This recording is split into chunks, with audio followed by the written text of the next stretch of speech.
हाँ Praveen, good morning. Yes sir good morning. How are you? Fine sir. Fine, okay. तो let's हम लोग part 2 start करें आज। Yes sir. ओके ओके, आपको स्क्रीन दिख रही है मेरी? हाँ क्लियर है। क्लियर है, ओके बेटा, ओके। तो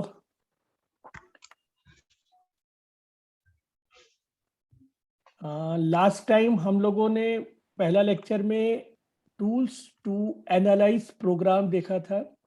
इसमें हमने समझा था कि किस तरीके से स्टेप बाय स्टेप हमें प्रोग्राम को एक्चुअली एनालाइज करना है और किस तरीके से उसे हम लोगों को एग्जीक्यूट करके चेक करना है।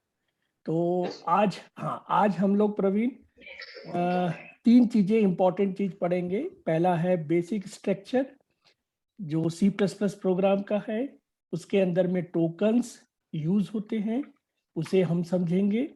और बेसिक इनपुट आउटपुट स्टेटमेंट्स कैसे बनते हैं और किस तरीके से यूज करते हैं, इसे समझेंगे। और नेक्स्ट लेक्चर से हम प्रोग्रामिंग पर कुछ एक्सरसाइज करना स्टार्ट करेंगे। तो आज का जो टॉपिक रहेगा, हम लोग बेसिक स्ट्रक्चर से स्टार्ट करते हैं। तो इसको ध्यान से आप समझिए। Yes sir. तो देखिए, हम लोगों ने पहला टूल्स एंड टू एनालिसिस ये लास्ट टाइम के उसमें दिखाया था। आज हम लोग basic structure and token used in this and basic input output समझेंगे। और इसके तरीके से हम लोग और आगे पूछेंगे। तो चलिए अब हम स्टार्ट करते हैं। बेसिक स्ट्रक्चर क्या होता है? देखिए, किसी भी प्रोग्राम को बनाने के लिए एक ऑर्गेनाइज मैनर रिक्वायर्ड होता है। ऑर्गेनाइज मैनर का मतलब ये है कि कोई भी प्रोग्रामिंग में हम जो भी स्टेटमेंट लिखेंगे, वो स्टेटमेंट का कहीं ना कहीं एक फिक्स लोकेशन होता है। उसी सेक्शन में हमें उस इंस्ट्रक्शन को लिखना पड़ता है। अगर हम और कहीं लिखेंगे तो वो स्ट्रक्चर इनवैलिड कहा जाएगा। तो हमारे पास जो स्ट्रक्चर है, नॉर्मली ये C++ का मैं बता रहा हूँ, और C++ अभी हमारे लिए C जैसा ही है। दोनों में अंतर अभी कुछ भी नहीं रख रहे हैं हम लोग, दोनों का कंसेप्ट है। तो आप C++ के साथ साथ C भी सीख रहे हैं। और इसी तरीके से जो भी आगे की प्रोग्रामिंग बनती है, चाहे वो जावा हो, चाहे वो पाइथन हो, सारी चीजें इसके अंदर में इसी स्ट्रक्चर के और एक्सटेंड होके आती रहती हैं। आगे की लैंग्वेजेस और भी सरल हैं। जितनी कठिन ये लग रही है, उससे मान के चलिए कि 10 गुनी लैंग्वेज जो एडवांस है वो सरल हो गई है। तो हम स्ट्रक्चर को 3 तरीके से कैटेगराइज करते हैं। इसमें 3 सेक्शन होते हैं। तो देयर आर 3 सेक्शंस। तो पहला सेक्शंस होता है जिसको हम बोलते हैं library section, standard library section. तो इसके अंदर में जो भी आपकी लाइब्रेरी हमारे प्रोग्राम में लगेगी, उसे हम लोग यूज करेंगे। तो इसको बोलते हैं स्टैंडर्ड लाइब्रेरी सेक्शन। इसके अंदर में हम 2 तरीके की लाइब्रेरी बनाते हैं। पहली लाइब्रेरी होती है इनबिल्ट, यानी कि पहले से ही बनी हुई। यानी आपको जब भी प्रोग्राम बनाना है, तो जो भी कंपाइलर या जो भी सॉफ्टवेयर प्रोग्राम रन करने के लिए बनाता है, तो मान के चलिए कि वो आपको एक स्टैंडर्ड लाइब्रेरी देता है, जिसको हम लोग बोलते हैं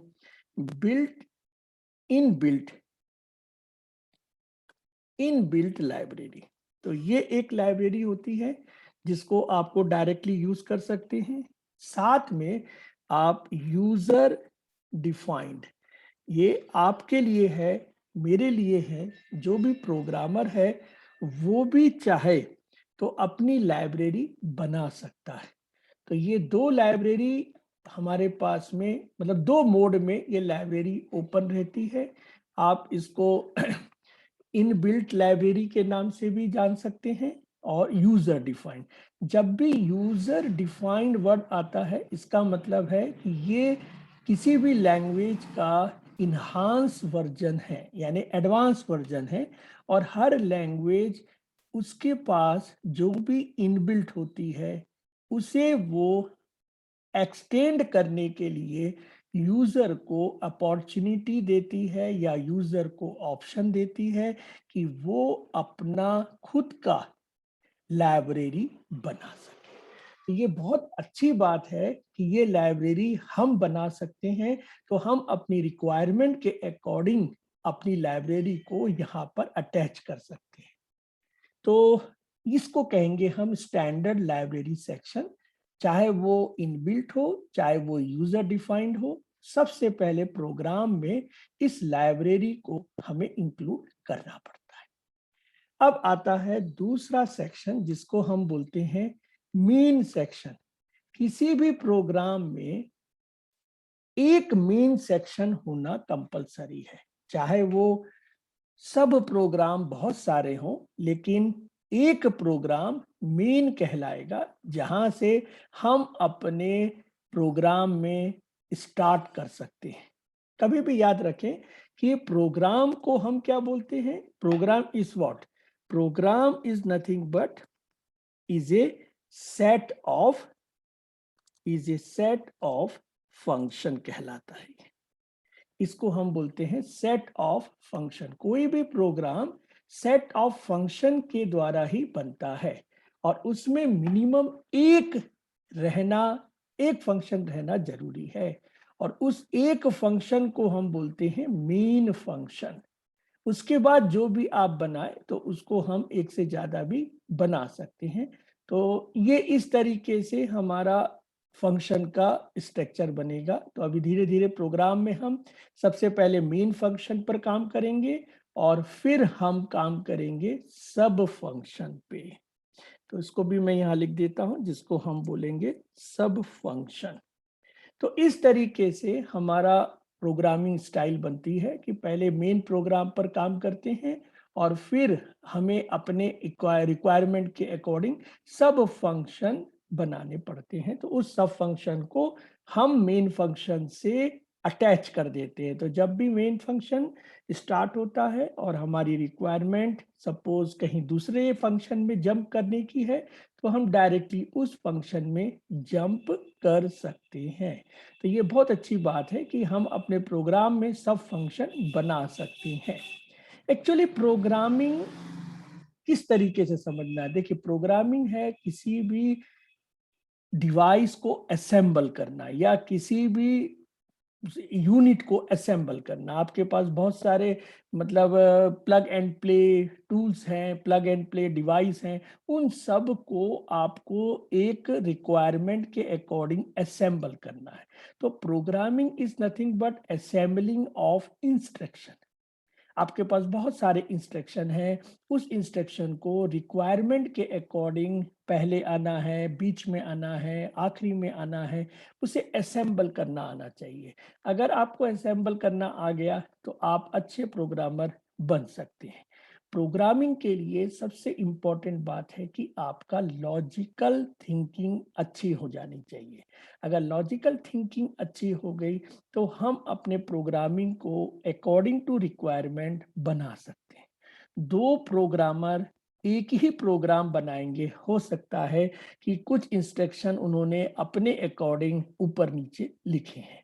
तो प्रोग्राम दो प्रोग्रामर के भी अलग हो सकते हैं, लेकिन उसका इनपुट और आउटपुट सेम रहेगा।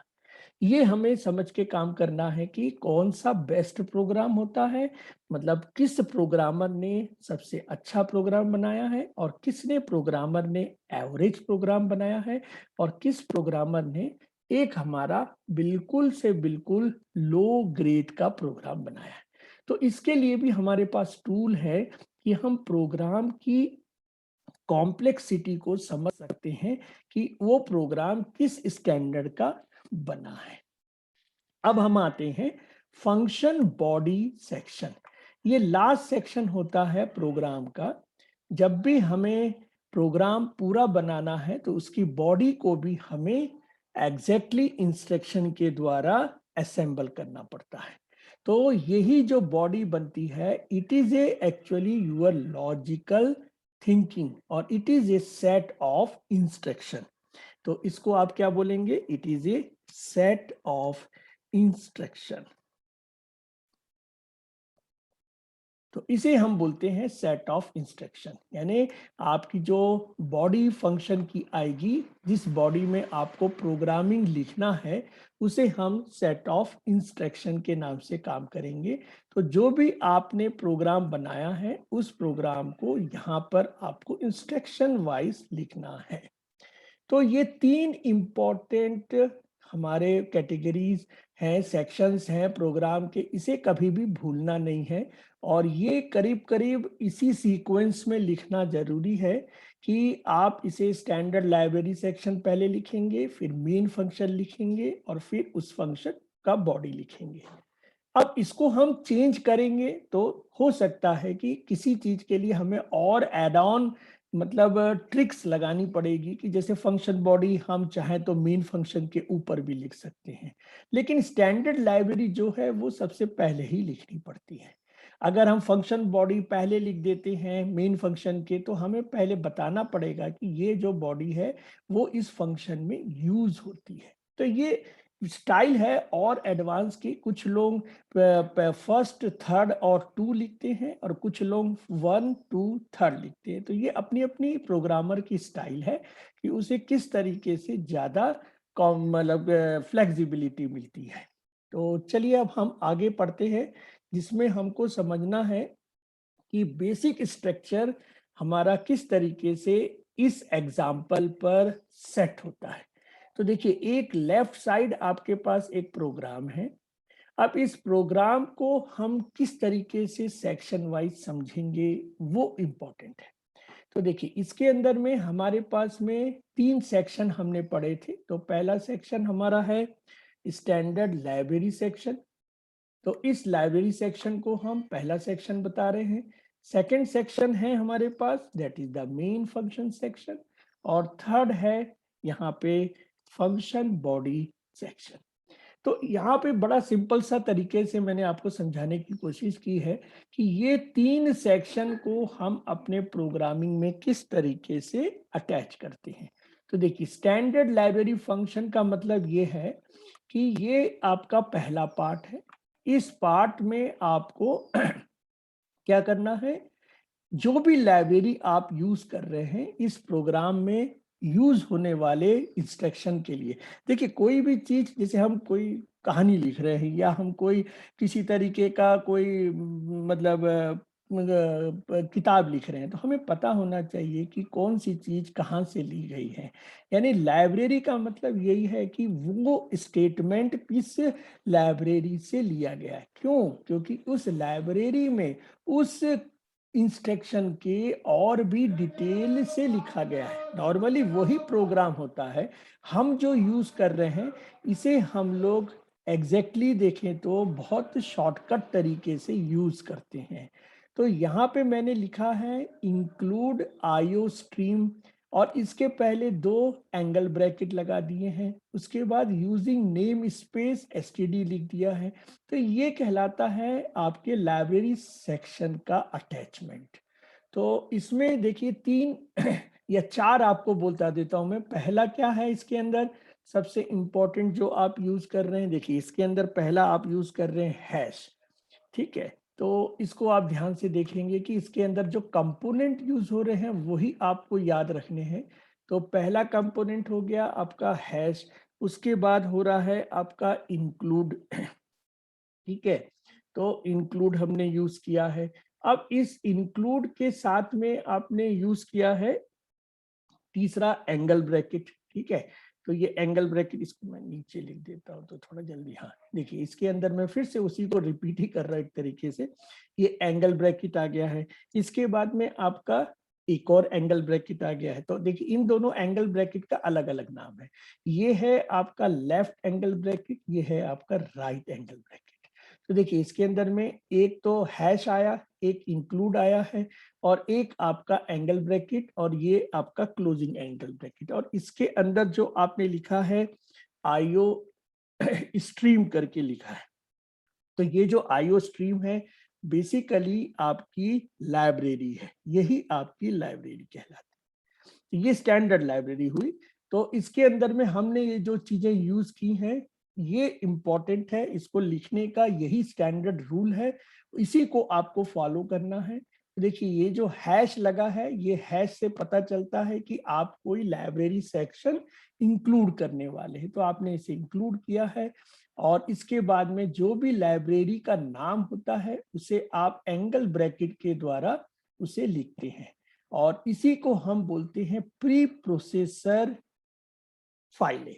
ये प्री प्रोसेस होती हैं, इसके अंदर में आपको फिर से प्रोसेस करने की जरूरत नहीं है। It is a ready to use, आपको केवल इसे यूज करना है। आपको पता होना चाहिए कि कौन सी लाइब्रेरी हमें यूज करनी है और किस इंस्ट्रक्शन के लिए यूज करनी है। तो यहाँ पे आपको दो चीजें पता होना चाहिए कि आपको स्टेटमेंट जो आपने चॉइस किया, जैसे मैंने यहाँ पर चॉइस किया है सी आउट, तो सी आउट के लिए मुझे इस लाइब्रेरी की कंपलसरी लगेगी। अगर हम कोई दूसरा अगर इसके अंदर में यूज करते हैं, जैसे सपोज करिए एक और मैं आपको लाइब्रेरी बताता हूं जिसको हम लोग आगे यूज करेंगे, इसको कहते हैं हम लोग मैथ।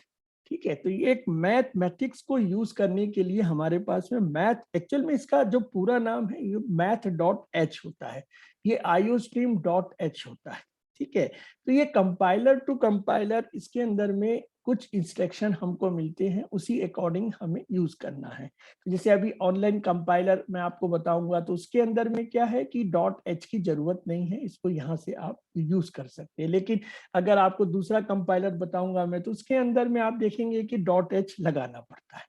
तो ये मैथमेटिक्स से रिलेटेड जो भी आपके कमांड होंगी उसे हम लोग यहाँ पर यूज करेंगे। इसी तरीके से और हमारे पास है, जैसे फॉर एग्जांपल और एक बताता हूँ आपको मैं, जिसको मैं बोलता हूँ सी टाइप। ये सी टाइप का मतलब ये है कि जो भी आपके पास कैरेक्टर हैं उसको हैंडल करने के लिए आपको एक नया हेडर फाइल यूज करना है, जिसको हम बोलेंगे C-type.h। ऐसे आप देखेंगे तो हमारे पास में बहुत सारे हेडर फाइल्स होते हैं। तो जब भी हम जो भी इंस्ट्रक्शन हमें यूज करना है, उस इंस्ट्रक्शन को यूज करने के लिए हम इस तरीके से अपने हेडर फाइल्स को यूज करते हैं। इसके बाद यूजिंग नेम स्पेस स्टैंडर्ड, तो ये वर्क प्लेस बनाने के लिए जो भी आजकल के जो ऑनलाइन कंपाइलर हैं वो कंपाइलर इसको एक्चुअली रिक्वायर्ड मानते हैं कि आप यहाँ पर कौन सा वर्क स्पेस बना रहे हैं। तो ये जो स्पेस बन रहा है STD यानी स्टैंडर्ड वर्क प्लेस बन रहा है, इसका नाम नेम स्पेस से है, इसको हम बनाते हैं। इसी नेम स्पेस में हम लोग अपना काम कर रहे हैं। तो ये एग्जैक्टली देखा जाए तो लाइब्रेरी इंक्लूड करने के साथ में यूज होता है। तो आप कभी भी इसको यूज करेंगे, अब ये कंपाइलर टू कंपाइलर थोड़ा सा चेंज हो सकता है, लेकिन इंक्लूड iostream.h ये कंपलसरी लगेगा ही लगेगा। अब h नहीं कहीं लगता है और कहीं लगता है, इसको हमें देखना है। अब हम आते हैं सेकंड फंक्शन सेक्शन में। तो देखिए सेकंड सेक्शन हमारे पास क्या है, इट इज ए मेन। अगर इसको मैं इस तरीके से लिख रहा हूं, हालांकि ये आपका किस में आ रहा है, ये प्रोग्रामिंग में आ रहा है, लेकिन हम लोग इसको किस तरीके से समझाते हैं, एक और तरीका है समझाने का, it is a your int, और इसके साथ आपको लिखना है मेन, इसके साथ आपको ब्रैकेट्स लगाने हैं, और इसके साथ आपको ये करली ब्रैकेट लगाना है। तो देखिए इसके अंदर ध्यान से देखिए ये इंपॉर्टेंट क्या क्या चीजें हैं।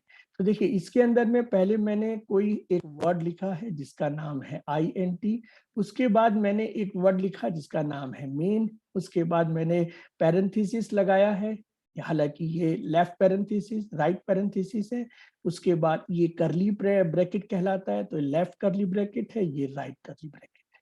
तो इसको आप इस तरीके से नाम बुलाएंगे INT, तो ये इंट है और इसका पूरा नाम इंटीजर होता है।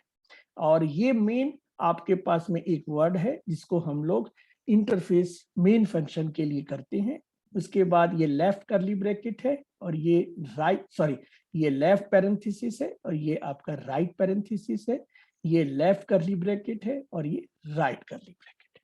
अब इन सब चीजों का बहुत इंपॉर्टेंट मीनिंग होता है। तो देखिए अब मैं एक चीज बताता हूं। इंट का मतलब है कि ये जो फंक्शन है, देखिए फंक्शन तो ये पूरा है, इस पूरे को बोलेंगे हम फंक्शन। लेकिन इस फंक्शन का नाम क्या है? इस फंक्शन का नाम है MAIN, मेन।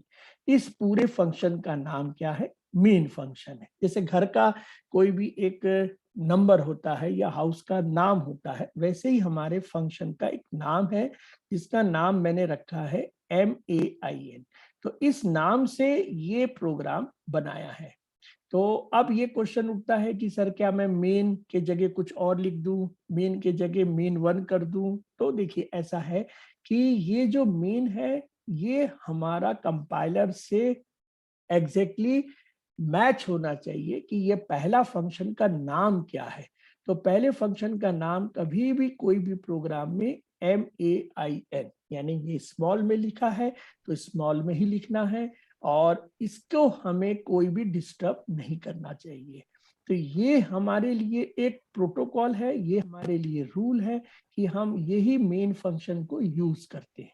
तो अब एक क्वेश्चन सर उठता है कि ये मेन क्या इनबिल्ट फंक्शन है, क्या ये मेन यूजर डिफाइंड फंक्शन है?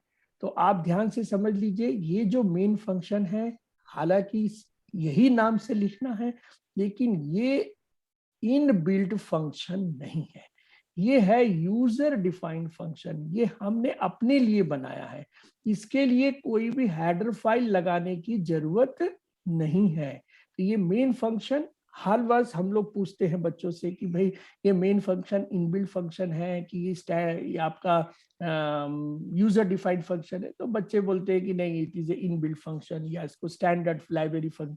नहीं, ऐसा नहीं है, it is a your user defined, हमने अपने लिए बनाया। लेकिन ये हमारे लिए कांस्टेंट कंसेप्ट में रहेगा, ये हम चेंज नहीं कर सकते। लेकिन जैसे सब फंक्शन बनाएंगे हम, मेन फंक्शन के बाद और फंक्शन जब बनाएंगे तो उसमें हमारे पास इतना फ्लेक्सिबिलिटी है कि हम दूसरे नाम से बना सकते हैं। तो इसमें कोई दिक्कत की बात नहीं है। अब हम बताएंगे आपको कि अपने नाम से भी कैसे बनाएंगे। जैसे आपका नाम प्रवीण है तो प्रवीण के नाम से कैसे बनेगा वो भी हम लिख सकते हैं। ठीक है सर, ये कंपाइलर टू कंपाइलर चेंज होता है, जैसे नहीं कहीं नहीं वर्ड। नहीं नहीं नहीं नहीं प्रवीण, ये बात अच्छा क्वेश्चन पूछा आपने कि ये जो मेन जो लिखा है मैंने, ये कोई भी कंपाइलर में मेन ही रहेगा।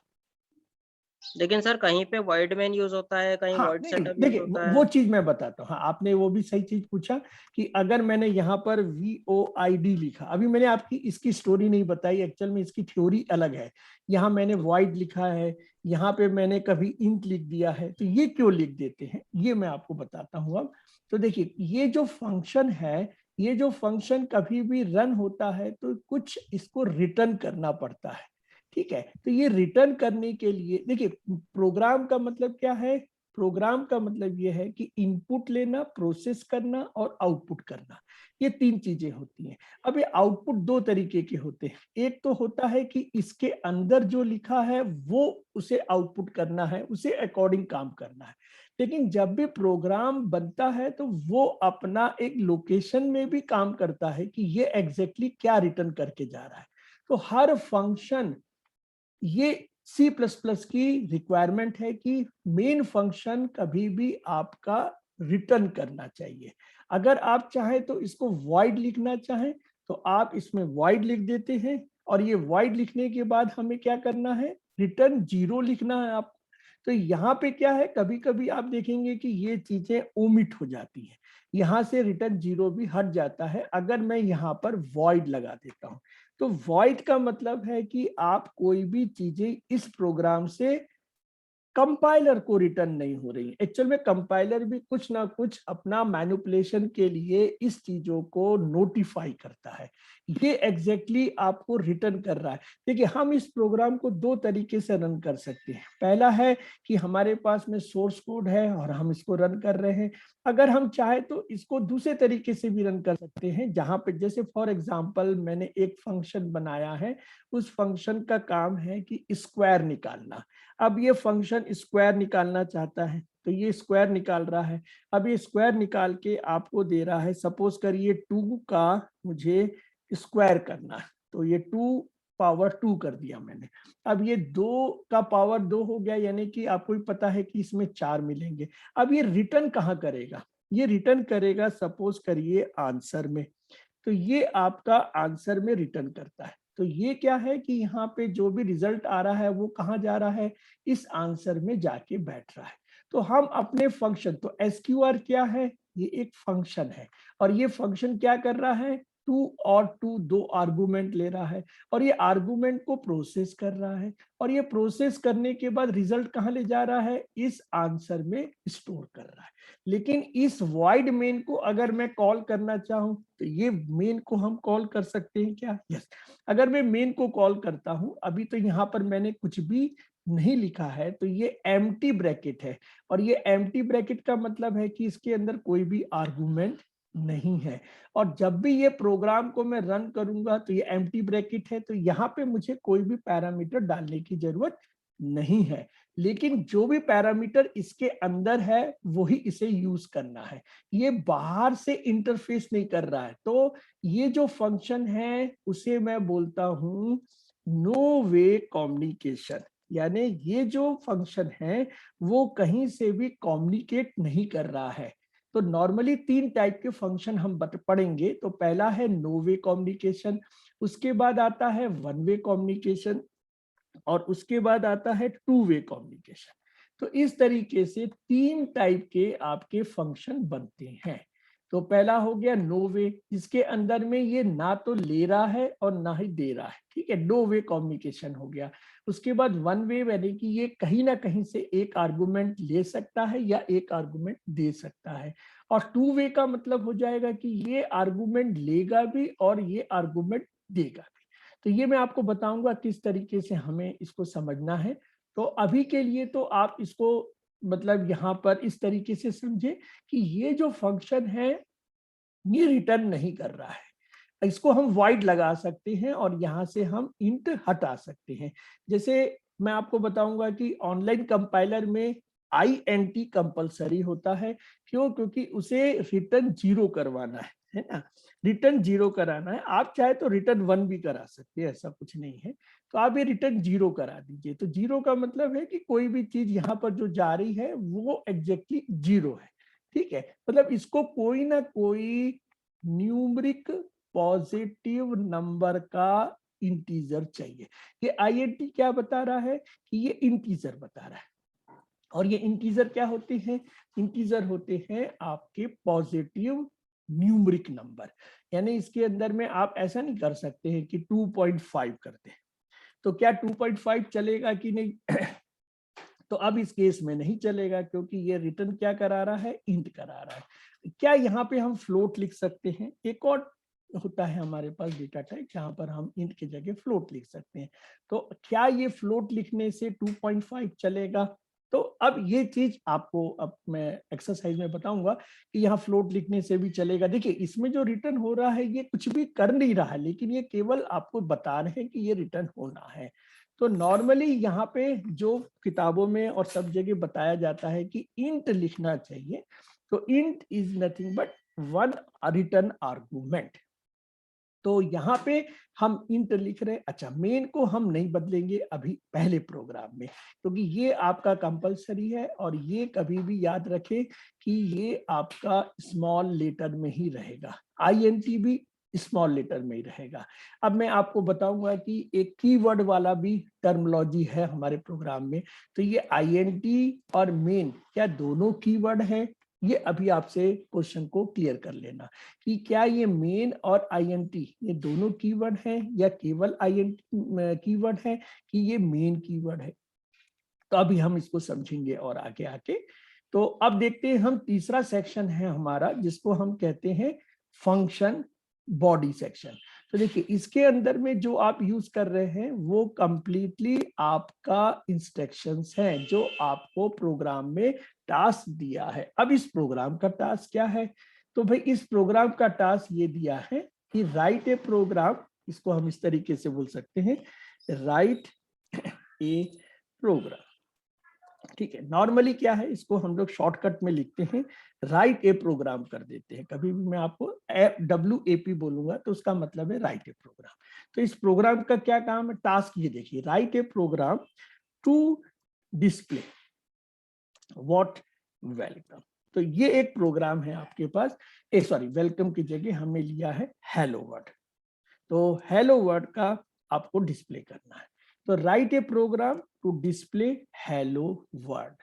तो ये आपको टास्क दिया है। अब इस टास्क को आप पूरा कर रहे हैं, तो पूरा करने के लिए आपने अपनी कोडिंग में लिखा है कि सी आउट हेलो वर्ड, और यहाँ पे आपने रिटर्न 0। अब ये जो जो आपने छोटी मोटी चीजें लगाई हैं सबका मीनिंग है।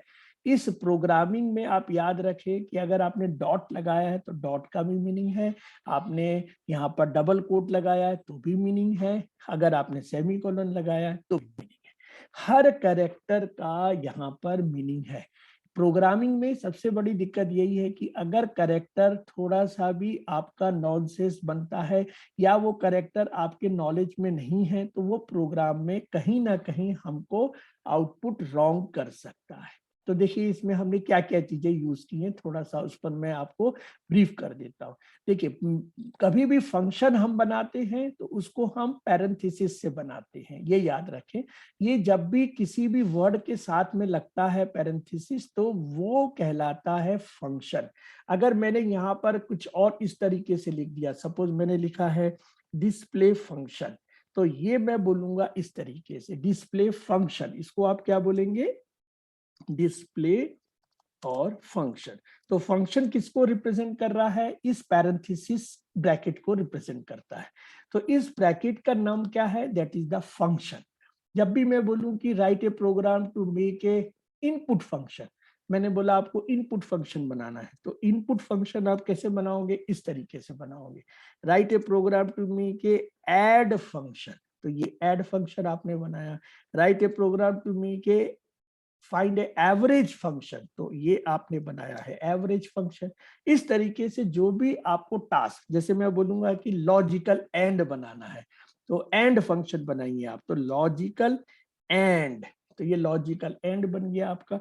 जो भी आपको बनाना है इस तरीके से हम बनाएंगे। तो जब भी मैं बोलूंगा कि फंक्शन, तो ये जो फंक्शन है एग्जैक्टली वो किस पे रिप्रेजेंट हो रहा है, ये रिप्रेजेंट हो रहा है आपका ब्रैकेट के द्वारा।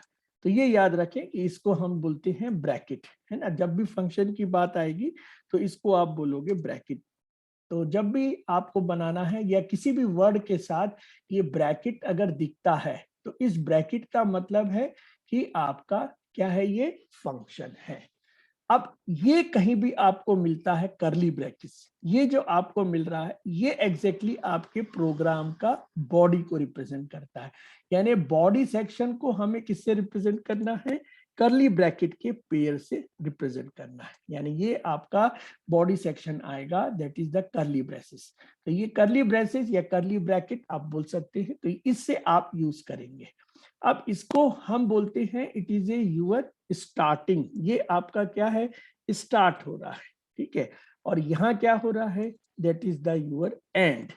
तो ये स्टार्ट ऑफ फंक्शन और ये स्टार्ट ऑफ बॉडी सेक्शन भी बोल सकते हैं या फिर स्टार्ट ऑफ फंक्शन भी बोल सकते हैं। और इसको क्या बोलेंगे आप, एंड ऑफ फंक्शन बोलेंगे, ठीक है। तो ये दो चीजें आपको याद रखना है कि पहला जो लेफ्ट करली ब्रेसिस है ये स्टार्ट करता है और जो राइट करली ब्रेसिस है वो एंड करता है। अब यहाँ पे मैंने, देखिए आपके सामने ही मैंने ये दो आपके स्लैश लगा दिए हैं। तो ये नॉर्मली स्लैश का काम क्या है, इस स्लैश को अगर मैं प्रोग्राम में रख के रन करूंगा तो प्रोग्राम कोई भी गलत नहीं बनेगा। क्यों नहीं बनेगा, क्योंकि ये जो स्लैश है उसका काम है कमेंट करना, यानी इसको हम लेबल कर रहे हैं कि पर्टिकुलर इस चीज का मीनिंग हमारे प्रोग्राम में क्या है। तो इस तरीके से कमेंट कर देने से फायदा, जैसे मैं यहाँ पर कमेंट कर सकता हूं, तो मैं यहाँ लिख सकता हूं कि it is my main function. तो ये हमें कभी भी लिखना चाहिए। क्यों लिखना चाहिए? क्योंकि इससे मुझे पता चलता है कि इसके नीचे कौन सा सेक्शन आ रहा है। It is A include section, आप यहां भी लिख सकते हैं it is A include section. हालांकि ये चीजें लिखी गई हैं, लेकिन आपको इसको इस तरीके से नहीं लिखना है, ठीक है। तो ये चीजें हम इस तरीके से बनाते हैं, it is A include section. ऐसा भी बोल सकते हैं डेवलप्ड बाय, आपने बनाया है, सपोज प्रवीण ने बनाया है, तो यहाँ पर प्रवीण लिख दीजिए आप। तो इस तरीके से आपको जो भी लिखना है, डेटेड, आपने कब बनाया है, तो ये डेटेड लिख सकते हैं, आप कौन सी डेट को बना रहे हैं। सपोज आज की डेट है 22 एंड 0821, तो ये मैंने आज की डेट में बना लिया है। तो आपको जो भी बनाना है आप इस पे बना सकते हैं। अच्छा, एक चीज और याद रखेंगे, सपोज कोई इस तरीके के कमेंट अगर 2 लाइन में आ रहे हैं, सपोज करिए कि मुझे 2 लाइन में बनाना है, तो मैं इसको कैसे करूंगा, यहाँ पे डेटेड करके इसको इस तरीके से करूंगा, ठीक है। तो it is A first line, क्योंकि ये जो कमेंट है इसमें आपको एक लाइन का ही वो कमेंट कर सकता है। यानी कि कमेंट होने से फायदा क्या है, देखिए 2 फायदे हैं कि एक तो वो कमेंट आपको बता रहा है कि इसके नीचे क्या लिखा है, और ये भी आपको फ्लेक्सिबिलिटी देता है कि जब भी आप किसी जूनियर को प्रोग्राम देंगे या किसी थर्ड पार्टी को प्रोग्राम देंगे तो वो इस प्रोग्राम के लॉजिक को समझ सकता है। अच्छा, कंपाइलर क्या करता है कमेंट को? कंपाइलर एक्चुअली इस कमेंट को स्किप कर देता है, इसको इग्नोर कर देता है, इसे वो एग्जीक्यूट नहीं करता है। तो हम ये बोल सकते हैं कि प्रोग्राम में 2 तरीके के स्टेटमेंट होते हैं, एक तो एग्जीक्यूशन स्टेटमेंट होता है और एक होता है नॉन एग्जीक्यूशन स्टेटमेंट। यानी जो नॉन एग्जीक्यूशन स्टेटमेंट है उसे वो कोई भी अपने मशीन लैंग्वेज में या किसी भी कन्वर्शन में नहीं लेके जाएगा। लेकिन अगर वो एग्जीक्यूशन कोड है, जैसे कि यहाँ पर ये इंक्लूड है, यूजिंग है, इंट मेन है, इसको आपको कमेंट नहीं करना। अगर इसको कमेंट कर देंगे तो फिर वो एग्जीक्यूट नहीं कर पाएगा। तो इसको ध्यान रखें कि कमेंट्स को हम लोग यूज कर सकते हैं और बहुत अच्छी तरीका है इसको प्रोग्रामिंग को बनाने का। अच्छे प्रोग्रामर बहुत अच्छे तरीके से प्रोग्राम बनाते हैं। कुछ लोग इसको छुपाना चाहते हैं, तो हो सकता है कि वो इस चीज को हाइड कर सकते हैं, लेकिन नॉर्मली इसको लिखना चाहिए। तो ये हो गया स्टार्ट ऑफ फंक्शन, ये हो गया एंड ऑफ फंक्शन, ठीक है। अब यहाँ पर 2 लाइन में आपको मैं और क्लियर कर दूं, इस 2 लाइन में हम जो यूज कर रहे हैं ये है एग्जैक्टली आउटपुट। जब भी हमें कोई आउटपुट करना रहता है, हमने क्या बोला आपको, write a program to display.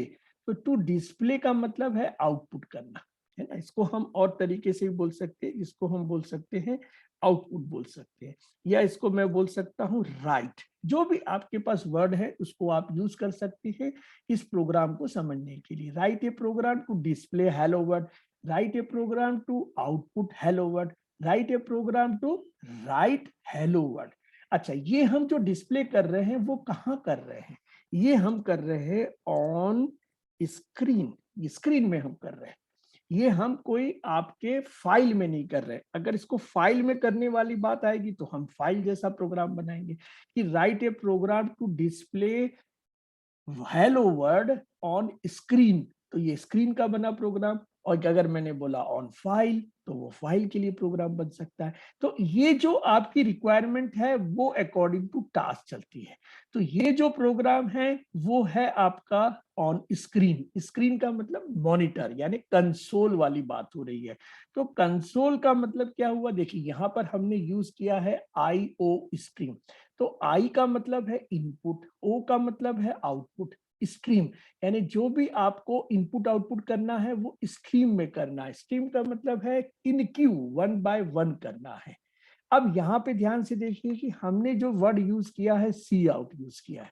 तो ये जो सी आउट है बेसिकली कंसोल आउटपुट है। सी का मतलब है कंसोल एंड आउट का मतलब है आउटपुट। तो कंसोल में आउटपुट करना है। अब कंसोल क्या है हमारा इस प्रोग्राम में, स्क्रीन है। तो कंसोल में आपका प्रोग्राम जा रहा है। तो ये आउटपुट के लिए हो गया, OUT आउट हो गया।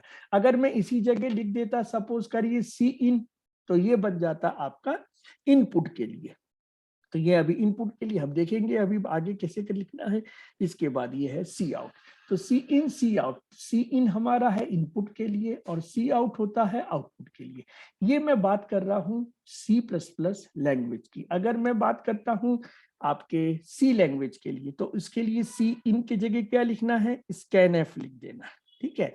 और यहाँ पे क्या लिखना है आपको, प्रिंट एफ लिख देना है। ये इंपॉर्टेंट है सी लैंग्वेज के लिए और ये इंपॉर्टेंट है आपके C++ लैंग्वेज के लिए।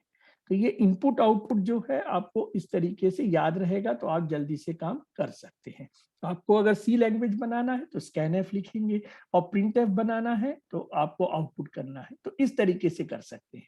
अब देखिए इसमें थोड़ा सा मैं आपको बता दूं कि अगर हम सी लैंग्वेज में बना रहे हैं स्कैनएफ, तो यहाँ पे हमें फंक्शन लिखना पड़ता है स्कैनएफ के साथ फंक्शन, क्योंकि ये जो वर्ड है वो फंक्शन के रूप में यूज होते हैं। लेकिन C++ में हम सी इन और सी आउट लिख रहे हैं, यानी कि यहाँ पर ये फंक्शन नहीं है। तो ये क्या है यहाँ पे, तो ये यहाँ पे बन जाते हैं ऑब्जेक्ट। तो ये एग्जैक्टली C++ और सी की जो डिफरेंस है वो ये है कि ये ऑब्जेक्ट का काम करते हैं और ये फंक्शन का काम करते हैं। तो ये ऑब्जेक्ट कहाँ से आ रहे हैं, तो ये आ रहे हैं आईओस्ट्रीम क्लास से आ रहे हैं। तो C++ में ये क्लास बन जाती है और सी लैंग्वेज में यही चीज बनती है हेडर फाइल। तो ये थोड़ा सा डिफरेंस है सी और C++ में, जो हम लोग एक बार और समझ लेंगे कि क्या डिफरेंस है। अब यहाँ पे हमने सी आउट को इस तरीके से लिखा है स्टेटमेंट में, तो ये इसका कंप्लीटली रिक्वायरमेंट है, वो अभी मैं आगे आपको बताऊंगा कि ये यहाँ पर हमने देखिए इसमें 4 चीजें इंपॉर्टेंट है। पहली तो ये जो सी आउट आपने लिखा है, दूसरा है ये आपका एंगल ब्रैकेट। ये एंगल ब्रैकेट देखिए मैंने ऐसा यूज किया है, तो इसको एक नाम है, बहुत इंपॉर्टेंट नाम है, जिसको अभी मैं आपको लास्ट स्लाइड में बताऊंगा। तो यहाँ पे ये चीज है आपकी ये दूसरी चीज है। इसके बाद देखिए हमने क्या यूज किया है, एक इस तरीके से डबल कोट में यूज किया है, ठीक है। तो इसको भी कुछ नाम आपको बताना पड़ेगा कि इसे हम क्या बोलेंगे। इसके बाद ये तो सेम हो गया, इसलिए इसको कोई दिक्कत नहीं है, इसको आप इस तरीके से लिख सकते हैं, मैं कलर कर रहा हूँ। और इसके बाद चौथी चीज मैंने देखिए यूज की है यहाँ पे, एक एंड एल लिख के किया है। तो बेसिकली ये एंड लाइन को रिप्रेजेंट कर रहा है। एंड लाइन यानी कि जब भी हम आउटपुट लेंगे तो वो वाला हेलो वर्ड एक लाइन में प्रिंट होगा और कर्सर नीचे की लाइन में आ जाता है, ठीक है। और सबसे आखिरी बात क्या है, सेमीकोलन।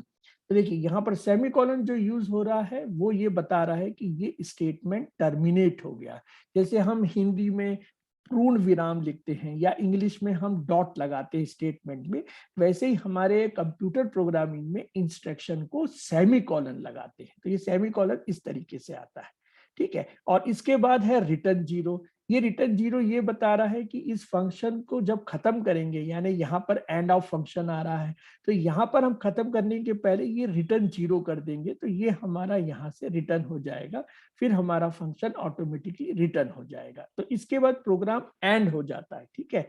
तो ये याद रखेंगे कि इस तरीके के छोटे से प्रोग्राम में भी बहुत सारी चीजें समझने की है जो हम अभी समझ पा रहे हैं, और धीरे धीरे और हम इसको एक्सप्लोर करते जाएंगे। तो अब देखते हैं हम कि स्टैंडर्ड लाइब्रेरी फंक्शन, जैसे हमने इस 2 चीज को यूज किया। हाँ बोलो प्रवीण। सर ये रिटर्न जीरो का मतलब क्या हो, ये हुआ कि एक ही बार रन होगा प्रोग्राम, दूसरी बार नहीं आएगा वापस? नहीं, देखिए कोई भी प्रोग्राम कितने बार रन होगा ये डिपेंड करता है कि उसमें क्या इंस्ट्रक्शन लिखा है। हाँ, ये बात सही बोल रहे हो कि रिटर्न जीरो के बाद में ये दूसरी बार रन करने के लिए हमें फिर से इसको रन करना पड़ता है, ठीक है। ये रिटर्न का मतलब यही है कि यहाँ से हम लोग वापस हो गए जहां पर हमें स्टार्टिंग में जाना है। मतलब क्या रहता है कि इसको इस तरीके से समझते हैं हम कि कभी भी जब प्रोग्राम रन होता है तो इसको इस तरीके से आप समझ सकते हो। देखिए मैं आपको बताता हूँ छोटा करके, है ना। तो ये है यहाँ पे मैंने एक प्रोग्राम का स्ट्रक्चर बताया, ठीक है। अब देखिए ये सपोज करिए मेमोरी है, कुछ नहीं है, ये मेमोरी है आपकी। अब इस मेमोरी में हमने प्रोग्राम को रन किया, तो ये क्या है, आपका मेन फंक्शन है, ठीक है। मेमोरी में सबसे पहले मेन फंक्शन है, यानी एक ही फंक्शन है तो ये यहाँ पर यूज हो रहा है। अगर मेन फंक्शन के अंदर और कोई फंक्शन होता तो वो ऊपर चला जाता। तो ये जो बेसिकली है आपका, यहाँ से आपका प्रोग्राम रन हो रहा है। अब ये आपका इसके नीचे जो है, सपोज करिए इसको मैं थोड़ा और ऊपर ले लेता हूँ, तो ये ऐसा और जल्दी समझ में आ जाएगा आपको। तो ये बेसिकली हमारे पास में है मेन फंक्शन, और मेन फंक्शन के नीचे क्या है, ये है रन। ठीक है, ये मैंने रन किया है। तो जब भी मैं इस प्रोग्राम को रन करूंगा तो मैं कहाँ चले जाऊंगा, मेन फंक्शन में चला जाऊंगा। अब मेन फंक्शन से मुझे वापस आना है, तो वापस आने के लिए रिटर्न 0 है, तो मैं कहाँ पर आ जाऊंगा, यहाँ पर रिटर्न हो जाएगा ये। तो मेन फंक्शन जो है ना, इसको इस तरीके से हम बता सकते हैं। इसमें कोई एरो वारो कंसेप्ट है, यस ये एरो है ना, इसको कैसे बताएंगे, है ना, ये एरो लगा हुआ और कुछ नहीं है ये। इसको मैं इस तरीके से बताता हूँ, ये ले लेता हूँ। ठीक है, तो देखिए ये चीजें जो है आपकी यहाँ पे इस तरीके से इसको उल्टा कर देते हैं। ये तो ये हो गया उल्टा।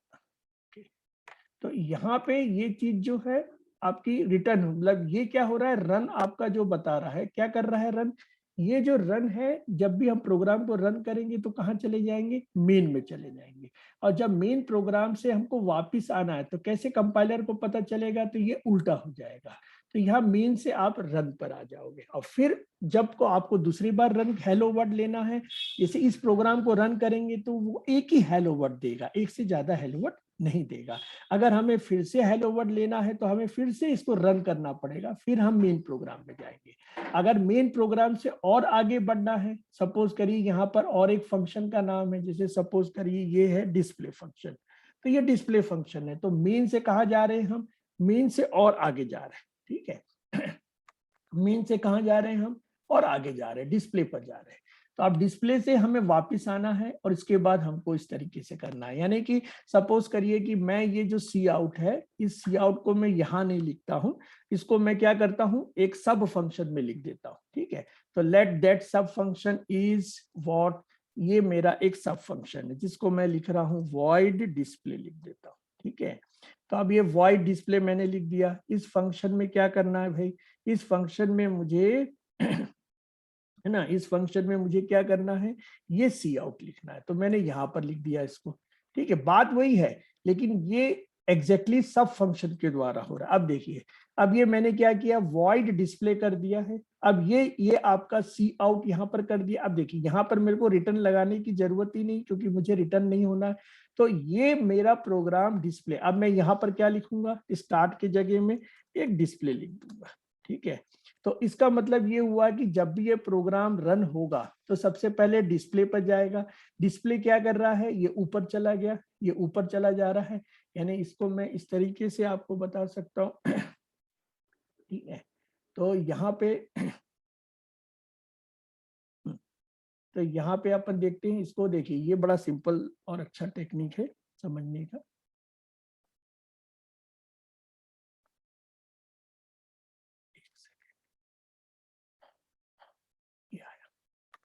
ठीक है, अरे ये यहाँ, यस, देखिए ये यहाँ पे मेरे को ऊपर लेके जाना है, तो ये यहाँ तक पहुंच जाएगा। ठीक है, और यहाँ पर हमने क्या लिखा है, डिस्प्ले लिखा है, लाइक दिस। तो अब देखिए आपको क्या समझ में आ रहा है कि ये जब प्रोग्राम रन होगा तो ये डिस्प्ले जाएगा, तो डिस्प्ले कहाँ चला गया, ये ऊपर चला गया। अब ये यहाँ जाके इस इंस्ट्रक्शन को एग्जीक्यूट करेगा और फिर वापस आ जाएगा, वापस आएगा तो रिटर्न 0 हो जाएगा। तो इस तरीके से ये मेमोरी में हमारे प्रोग्राम रन होते हैं। आया समझ में प्रवीण? सर इसकी जगह अगर रिटर्न 1 या रिटर्न 2 लिखे तो क्या यह 2 या 3 बार रन होगा? नहीं नहीं नहीं नहीं, रिटर्न 1 रिटर्न 2 में 2 बार रन नहीं होगा। 2 बार रन लगाने के लिए आपको, देखिए रन का मतलब क्या है, it is a physical task. ठीक है, अब उसको डिस्प्ले आपको एक से ज्यादा बार लेना है तो आपको लूप लगाना पड़ेगा। ठीक है, मतलब प्रोग्राम को एक से ज्यादा बार रन करने के लिए आपको क्या करना पड़ेगा, कहीं ना कहीं देखिए मैं इस रन को कितने बार रन कर रहा हूं, सपोज करिए मैं रन को कर रहा हूं पहली बार रन, तो ये कहाँ चला गया, मेन में चला गया। मेन कहाँ चला गया, डिस्प्ले चला गया। अब वापस में भी यही ऐसा करके ये वापस आ जाएगा। ठीक है, अब मेरे को आप बताओ कि मैं दूसरे बार रन करूंगा तो मुझे फिर से रन को दूसरे बार रन करना है। प्रोग्राम को रन कर अपने आप ऑटोमेटिक नहीं रन होगा, ये रन तो ऑटोमेटिक नहीं होगा, आपको एक बार और रन करना पड़ेगा। जैसे सपोज करिए कि आपके पास में कोई ऐप बनी हुई है, अब वो ऐप को आपको अगर रन करना है, जैसे आपने उसको मेमोरी से हटा दिया, तो आप जैसे ही उसको दूसरे बार डबल क्लिक करोगे तो वो रन हो जाएगा। ओके, है ना, तो ये आपको फिजिकली रन है। अब आपको ये समझना है कि इस डिस्प्ले को मैं 5 बार रन करूं कि 10 बार रन करूं, तो आप यहाँ पर इसको एक लूप बना सकते हो, एक छोटा सा लूप बन जाता है कि भाई फॉर लूप, या आप लूप बना लीजिए, मैं आपको अभी ऐसे ही समझा रहा हूँ ना। तो लूप 1 2 5, अगर मैंने इस तरीके से एक इंस्ट्रक्शन लिखा, हालांकि ये आपका कॉमन लैंग्वेज में लिखा है, मैंने अभी इंस्ट्रक्शन नहीं लिखा, मैंने क्या लिखा, लूप 1 2 5। अब मैंने लूप 1 2 5 बोल दिया, इसका मतलब ये है कि यहाँ पे मुझे क्या करना है, ये जो डिस्प्ले है ये कितने बार होगा डिस्प्ले, अब ये होगा 5 बार। तो ये जो डिस्प्ले है 5 बार होगा, यानी लूप 1 में डिस्प्ले होगा, हम नीचे से ऊपर जाएंगे फिर वापस आ जाएंगे, फिर यहाँ पर लूप 2 होगा, फिर नीचे से ऊपर जाएंगे फिर वापस आएंगे, फिर 3 होगा, फिर नीचे से ऊपर जाएंगे फिर आ जाएंगे, फिर 4 होगा, फिर 5 होगा। इस तरीके से हम इस डिस्प्ले को 5 बार रन कर सकते हैं। लेकिन ये इंस्ट्रक्शन 5 बार रन हो रहा है, प्रोग्राम 5 बार रन नहीं हो रहा है। आया समझ में? अगर प्रोग्राम को आपको रन करना है तो एक और आपको अलग से फंक्शन बाहर बनाने पड़ेंगे कि उसमें आप इस प्रोग्राम को 5 बार रन कर सकते हो। ठीक है, मतलब आप ऐसा कर सकते हो कि ये तो आपकी एक प्रोग्राम की बात होगी। अब आप करो क्या कि बाहर से एक और प्रोग्राम बना लो, जिसको अपन बोल सकते हैं, जैसे ये एक प्रोग्राम बनाया है मैंने मेन, हम और एक प्रोग्राम बना सकते हैं और उसमें इस प्रोग्राम को कॉल कर सकते हैं। ठीक है, तो उस प्रोग्राम को कॉल करने के लिए मतलब उस फाइल को कॉल करना पड़ेगा। प्रोग्राम तो कॉल नहीं होता है, फाइल कॉल हो जाएगी। अगर मैं यहाँ पर सपोज करो इस फाइल का नाम लिख देता हूँ है ना, इस फाइल को हम सेव करेंगे, तो इस फाइल को हम सेव करेंगे तो कैसे करेंगे, इस फाइल को सेव करने के लिए वी हैव ए, है ना, हमारे पास क्या है, इसको सेव कैसे करते हैं, इसको आपको सेव करना है, सपोज करिए इसका नाम है example1, example1 डॉट cpp, क्योंकि ये C++ का प्रोग्राम होगा। अगर ये C का होगा तो क्या करेंगे, example1 डॉट C कर देंगे, बस इतना सा आपको करना है पहली बात। ठीक है, तो यहाँ पर आप क्या करेंगे, example1 डॉट C कर देंगे। अब देखिए, अब ये मैंने प्रोग्राम बना लिया। अब मैं चाहूँ तो ऐसा भी एक प्रोग्राम बना सकता हूँ जिसके अंदर में मैं लिखूं कि लूप 1 2 5, और इसमें मैं क्या कॉल कर दूं, example1 को कॉल कर दूं मैं। ठीक है, अगर मैं example1 को यहाँ पर कॉल करूंगा तो ये जो मेरा प्रोग्राम है वो कितने बार रन होगा, वो 5 बार रन होगा। ठीक है, तो अब example1 में क्या है, हेलो वर्ड है, तो ये 5 बार हेलो वर्ड, मतलब ये प्रोग्राम को कॉल कर रहे हैं अपन, मतलब इसको हम प्रोग्राम को कॉल कर रहे हैं। ठीक है ना, एग्जैक्टली ये exe फाइल बन जाती है, तो ये एग्जीक्यूटेबल फाइल को हम यहाँ पर कॉल कर लेते हैं। तो ये हम प्रोग्राम को 5 बार कॉल कर रहे हैं, ना कि हम इस इंस्ट्रक्शन को कॉल कर रहे हैं। ये जो मैं बताया आप, इंस्ट्रक्शन को हम 5 बार बुला रहे हैं। आया समझ में? सर हाँ, लेकिन रिटर्न 0 लिखने का क्या कॉन्सेप्ट है, 0 ही क्यों रिटर्न 0 का मतलब ये है कि एग्जैक्टली इस मेमोरी में हमें एक्चुअल में क्या होता है कि एक है ना, आपका जो प्रोग्राम होता है वो गार्बेज रिटर्न करता है। गार्बेज का मतलब ये होता है कि C++ में ये एक अच्छी बात है कि हमारे प्रोग्राम को गार्बेज के द्वारा उसे मेमोरी से क्लीन करना पड़ता है। तो ये क्लीन होने के लिए हमें रिटर्न को लिखना पड़ता है, और ये रिटर्न हो जाने का मतलब है कि वहां से वो प्रोग्राम ऐड हो गया है। ठीक है, तो वो मेमोरी से क्लीन हो जाता है। अदरवाइज क्या है कि सी लैंग्वेज में ये कंपलसरी नहीं था, तो उस कारण से क्या है कि गार्बेज हमको जो मिल सकता था दूसरे प्रोग्राम से वो मिलता था। C++ में क्या है, ऑटोमेटिक गार्बेज कलेक्टर आ जाते हैं, तो ये गार्बेज क्या है आपके यहाँ पर से हटा देते हैं। तो यहाँ पर ये जो प्रोग्राम है वो मेमोरी से भी हमको हटाना है, क्योंकि ये मेमोरी अभी लॉक किसके लिए है, ये मेमोरी लॉक है आपके इस प्रोग्राम के लिए। अब ये मेमोरी को हमें अनलॉक करना है, तो अनलॉक कब करोगे आप, जब आपने एक्नॉलेज कर दिया कि it is a end of your program. ठीक है। तो जब ये एंड ऑफ प्रोग्राम हो गया तो मान के चलिए कि ये, अच्छा दूसरा एक इस तरीके से भी हो सकता है कि यहाँ पर भी मैंने इंट लिख दिया, क्या दिक्कत है, यहाँ पर भी इंट लिख दिया मैंने। अब इस इंट को भी मैं इस तरीके से कर सकता हूँ, रिटर्न 0। ठीक है, ये मैंने रिटर्न 0 कर दिया। अब बताइए क्या करेंगे हम। अब ये प्रोग्राम को रिटर्न करने का मतलब यहाँ पे मुझे कोई ना कोई इस वैल्यू को रिसीव करने वाला भी बनाना पड़ेगा, ठीक है ना। क्यों? क्योंकि ये प्रोग्राम मेरे को कहीं ना कहीं कुछ रिटर्न कर रहा है। अब ये रिटर्न कर रहा है तो मुझे ये बनाना पड़ेगा, क्योंकि ये रिसीव हो रहा है। यहाँ पे देखिए रिसीव का मतलब है कि कंपाइलर को पता चल रहा है कि it is a end of program. Otherwise वो एंड ऑफ प्रोग्राम नहीं होगा तो उसे मेमोरी में कहीं ना कहीं फिर से एक्टिव पोजीशन में रखना पड़ेगा। तो एक्टिव पोजीशन में रखने का मतलब यह है कि मेमोरी इंगेज है, दूसरे को नहीं दे सकते। आए समझ में? तो ये सिस्टम प्रोग्रामिंग की बात आ जाती है। जब हम सिस्टम की बात करेंगे तो और अंदर घुस के हम बता सकते हैं कि इस रिटर्न का एग्जैक्टली कहां पर मीनिंग आएगा। Okay sir.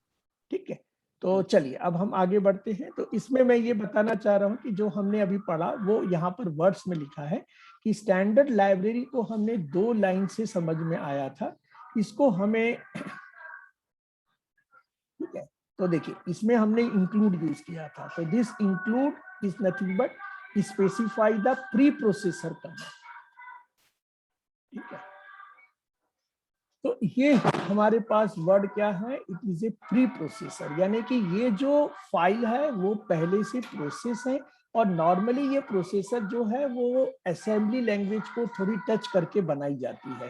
क्योंकि हमने देखिए अभी जो प्रोग्राम बनाया जिसमें हमने सी आउट लिखा, हमने इस सी आउट में इस तरीके की कोई बात नहीं लिखी कि हमारा हार्डवेयर क्या है, हमारे हार्डवेयर का क्या कॉन्फ़िगरेशन है, ये हमें कुछ भी नहीं पता है। हमने तो केवल सॉफ्टवेयर में जो चीज हमारे को इजी बन सके, क्योंकि ये हाई लेवल लैंग्वेज की बात हो रही है। तो यहाँ पे प्री प्रोसेसर क्या करता है, इस सी आउट को हार्डवेयर से रिलेट करता है कि ये हार्डवेयर में किस तरीके से ये काम करेगा। देखिए हार्डवेयर की जो प्रोग्रामिंग है उसमें ये सी आउट का बहुत इंपॉर्टेंस है कि भाई आप किस तरीके से, कौन सी मेमोरी से, किस सिग्नल से, किस तरीके से भेजेंगे। ये हार्डवेयर प्रोग्रामिंग यहाँ पर स्टार्ट होती है। तो ये पहले से ही कंपाइलर प्री प्रोसेस करके दिया हुआ है। जैसे हम सपोज करिए कि कोई भी, जैसे यहाँ पर अभी देखिए मैंने सपोज करिए कि यहाँ पे मैंने अगर प्रेस किया तो ये मेरा कुछ फाइल से रिलेटेड आ रहा है। तो ये डायरेक्टली हाई लेवल कंसेप्ट है। ये कहाँ से आ रहा है, कौन से कमांड से आ रहा है। देखिए कंप्यूटर का हार्डवेयर बहुत कॉम्प्लिकेटेड है, लेकिन उसको हम यहाँ नहीं समझ रहे हैं। हम तो समझ रहे हैं अपने टास्क को, हम अपने टास्क को कंप्लीट करना चाह रहे हैं कि मुझे सी आउट करना है। तो सी आउट करने के लिए मैंने आपको जो कमांड दिया है इसको मैंने एक शॉर्टकट कंसेप्ट में दिया है। तो इसी शॉर्टकट कंसेप्ट को हम बोलते हैं एग्जैक्टली, क्या बोलते हैं इसको, एब्स्ट्रैक्ट बोलते हैं। यानी जो ये सी आउट है वो किस में आया है, एब्स्ट्रैक्ट कंसेप्ट में आ गया है। यानी यहाँ पे मैं इसको डिटेल आपको नहीं समझा रहा हूँ कि सी आउट कैसे बनाते हैं। अगर सी आउट बनाना मैं सिखाऊंगा तो वो सिस्टम प्रोग्रामिंग की बात आ गई। यानी हमको इस सिस्टम को समझना पड़ेगा कि किस तरीके का मेरा कॉन्फ़िगरेशन सिस्टम में है। अब हर कंप्यूटर का कॉन्फ़िगरेशन अलग होता है, तो हमें ये पता होना चाहिए कि इंडिपेंडेंट प्रोग्रामिंग कैसे बनती है। High level programming independent platform में काम करती है, यानी कोई भी आपका स्पेसिफिकेशन हो ये सी आउट काम करता है। अब ये कैसे करता है ये आपको समझना पड़ेगा। That is known as a, एक आपको भी पता होगा कि बॉयस होता है, बेसिक इनपुट आउटपुट सिस्टम होता है। तो ये जो बॉयस में ही सारी चीजें आपकी हर कंप्यूटर की लिखी है, और वहां से ये सी आउट उठा रहा है कि भाई इस कंप्यूटर में इस तरीके से सी आउट होगा, इस तरीके से सी इन होगा। तो इसको हम बोलते हैं pre processor command. And this exactly इफेक्टली copies and paste the entire text of file. तो ये यहाँ पर क्या, आईओ स्ट्रीम जो है वो हमको जहां चाहिए वहां पर पेस्ट हो जाती है। And this specified between the angle bracket, इसे एंगल ब्रैकेट में लिखना है, and into the source code. तो हमारे सोर्स कोड में ये जो सी आउट लिखा है वो आ जाता है, और वो फिर कंपाइल होके बाइनरी कोड में बदल जाता है। तो यहाँ पे हम शॉर्टकट यूज कर रहे हैं, ना कि पूरा सी आउट का प्रोग्राम। तो ये जो बता रहा हूं मैं कि द फाइल आईओ स्ट्रीम, ये क्या है, it is a standard file है, and this should come with the C plus plus compiler. तो जब भी आप सी प्लस प्लस कंपाइलर की बात करें तो ये वहां से आती है, हमें नहीं बनाना है। and it is nothing but short form of input output stream. तो ये input output stream का short form होता है, and this command contains the code for displaying and getting an input from the user. तो हमें यहाँ पर अगर डिस्प्ले करना है या कोई वैल्यू इनपुट करना है तो ये कमांड हमें एग्जैक्टली फ्लेक्सिबिलिटी दे रही है कि हम इस तरीके से अपने वैल्यूज को इनपुट कर सकते हैं और वैल्यूज को हम आउटपुट कर सकते हैं। डिस्प्ले मतलब आउटपुट एंड गेटिंग मतलब इनपुट। अब नेम स्पेस क्या है, देखिए name space is a prefix that is applied to the all name in the certain set. तो ये एग्जैक्टली किसमें हो रहा है, C++ के ऑनलाइन कंपाइलर में हो रहा है। ठीक है, आपके एक और कंपाइलर जिसको हम बोरलैंड का कंपाइलर बोलते हैं उसमें इस चीज की जरूरत नहीं होती थी, उसमें हम डायरेक्टली यूज कर लेते थे। Now this IO stream file define the two name, जैसे हमने यूज किया है, एक तो सी आउट के लिए यूज किया है और हमने यूज किया है एंड लाइन। तो ये एंड एल जो है that is known as a end line. तो इसके लिए भी जो प्रोग्राम है वो किसमें है, आपका IO स्ट्रीम में है, हमें और कहीं इसको यूज नहीं करना है। Now this code is saying, क्या कहता है ये, use the cout and endl tool for the standard toolbox। तो ये स्टैंडर्ड टूल बॉक्स से इस प्रोग्राम को वो फैच करेगा और यहाँ पर वो पेस्ट करके हमें कंपाइल करने को अपॉर्चुनिटी देता है। तो ये स्टैंडर्ड लाइब्रेरी सेक्शन हो गया। अब हम देखते हैं मेन फंक्शन सेक्शन। तो मेन फंक्शन सेक्शन में हमने इस तरीके से लिखा हुआ है, तो इसको मैं शॉर्टकट में लिखा हूं, इस कर्ली ब्रैकेट में आ जाता है body of the main function. तो देखिए the starting point of all C++ program ये मेन फंक्शन से ही होगा, दूसरा कोई भी वर्ड नहीं लिखेंगे और इसे कैपिटल लेटर में भी नहीं लिखेंगे। Now this function is called by the operating system. ठीक है ना, मैं वही बता रहा हूँ कि यहाँ से फिर वो सिस्टम प्रोग्रामिंग स्टार्ट हो जाती है, ऑपरेटिंग सिस्टम आ जाता है, where your program is executed by the computer that is the hardware. तो यहाँ पर हार्डवेयर ऑपरेटिंग सिस्टम आया, ऑपरेटिंग सिस्टम को हमने कंप्यूटर में रन किया। देखिए कोई भी प्रोग्राम रन सॉफ्टवेयर के द्वारा नहीं होगा, वो तो हार्डवेयर के द्वारा ही होगा। तो ऑपरेटिंग सिस्टम और फिर कंप्यूटर को इन्वॉल्व करना पड़ेगा हमें प्रोग्राम करने के लिए। नाउ दिस कर्ली ब्रैकेट, ये जो आपके सामने कर्ली ब्रैकेट है और ये दूसरा कर्ली ब्रैकेट है, तो ये दोनों कर्ली ब्रैकेट एक्चुअली किसको रिप्रेजेंट कर रहे हैं, ब्लॉक ऑफ कोड को रिप्रेजेंट करते हैं। तो ब्लॉक ऑफ कोड में स्टार्ट है लेफ्ट के लिए, एंड है राइट के लिए। तो ये दोनों का यूज हमें ब्लॉक के लिए करना है। तो जब भी हमारी programming, actually C++ programming block में होती है, इसको हम बोलते हैं स्ट्रक्चर्ड प्रोग्रामिंग, और स्ट्रक्चर्ड प्रोग्रामिंग होती है ब्लॉक कर बना के। तो ब्लॉक मतलब ब्लॉक ऑफ कोड क्या है, it is your open of block and the end of block. तो it is your description of the main function section. अब हम आते हैं that is the function body. अब देखिए फंक्शन बॉडी में हमने इस तरीके से कुछ चीजें लिखी थी, 2 लाइन, उसको मैं बताने की कोशिश करता हूं। तो द नेम cout, तो cout का मतलब क्या है, it is A short for character output. तो ये आपका करेक्टर आउटपुट हो रहा है, and display what ever is between this bracket. तो ये जो ब्रैकेट के पास में जो भी चीज लिखी है वो एज इट इज आपकी चली जा रही है। Now this symbol such as this, जो हम ये एक साथ यूज कर रहे हैं, इसको आप अलग अलग यूज नहीं कर सकते। अगर आपने इसको स्पेस दे दिया तो ये कंपाइलर एरर बन जाएगा और ये बनेगा सिंटेक्स एरर। तो एक सिंटेक्स एरर होता है, एक सिमेंटिक एरर होता है। सिंटेक्स एरर का मतलब आपने जो भी बोला है रूल्स उसे फॉलो नहीं किया है, that is known as a syntax. तो इस सिंटेक्स को हमें यूज करना है। तो यहाँ पर आपको ये 2 लेफ्ट एंगल ब्रैकेट लगाने हैं, and this behave like a function and this used with the keyword cout। तो ये cout के साथ यूज होगा। Now return, अब देखिए रिटर्न यहाँ पर थोड़ा बताने की कोशिश कर रहे हैं कि this return keyword tells the programmer to return a value to a function int main। हमने int main लिया है, वहां से हम कुछ रिटर्न करना चाह रहे हैं towards the your operating system. ये ऑपरेटिंग सिस्टम की बात, क्योंकि रन कौन कर रहा है, ऑपरेटिंग सिस्टम कर रहा है। ऑपरेटिंग सिस्टम किसको कमांड दे रहा है, आपके हार्डवेयर को कमांड दे रहा है। हार्डवेयर को इंगेज रखा है आपके प्रोग्राम को रन करने के लिए, और जैसे ही ऑपरेटिंग सिस्टम के पास एंड ऑफ प्रोग्राम आ जाएगा, वो क्या करेगा, वहां से वो टर्मिनेट करेगा और हार्डवेयर को फ्री कर देगा दूसरे काम के लिए। Now after this return statement, return statement के बाद execution control return to the operating system component and that launch this program, ठीक है ना। तो यही ऑपरेटिंग सिस्टम है जो कि उसको पता चलना चाहिए कि आपका प्रोग्राम पूरी तरीके से कंप्लीट या टर्मिनेट हो गया है, and this execution code of this code is terminate here, यहां से ये टर्मिनेट होना स्टार्ट होता है। अदरवाइज क्या था कि पहले टर्मिनेट नहीं हो पाता था, बहुत देर बाद समझ में आता था ऑपरेटिंग सिस्टम को, फिर वो वहां से उस चीज को एक्चुअली मतलब जो भी लॉक किया है मेमोरी उसको वो वहां से रिलीज करता था दूसरे के लिए।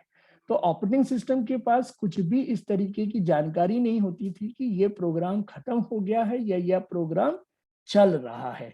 तो इस कंफ्यूजन को दूर किया है इस रिटर्न के द्वारा।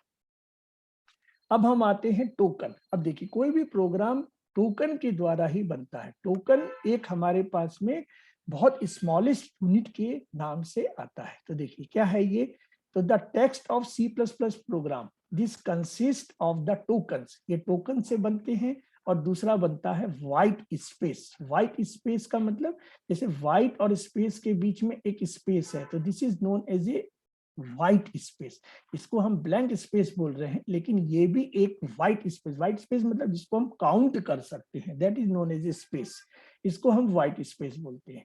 तो देखिए टोकन को हम डिवाइड करते हैं कुछ इस तरीके के टर्मिनोलॉजी में। पहला है कीवर्ड, दूसरा आइडेंटिफायर, तीसरा numeric, Boolean, pointers, string, characters, user defined literals, operator, and आपके पास है पंक्चुएशन, ठीक है, पंक्चुएटर। तो ये आपके इंपॉर्टेंट टोकन्स हैं जिसको हम अभी समझेंगे।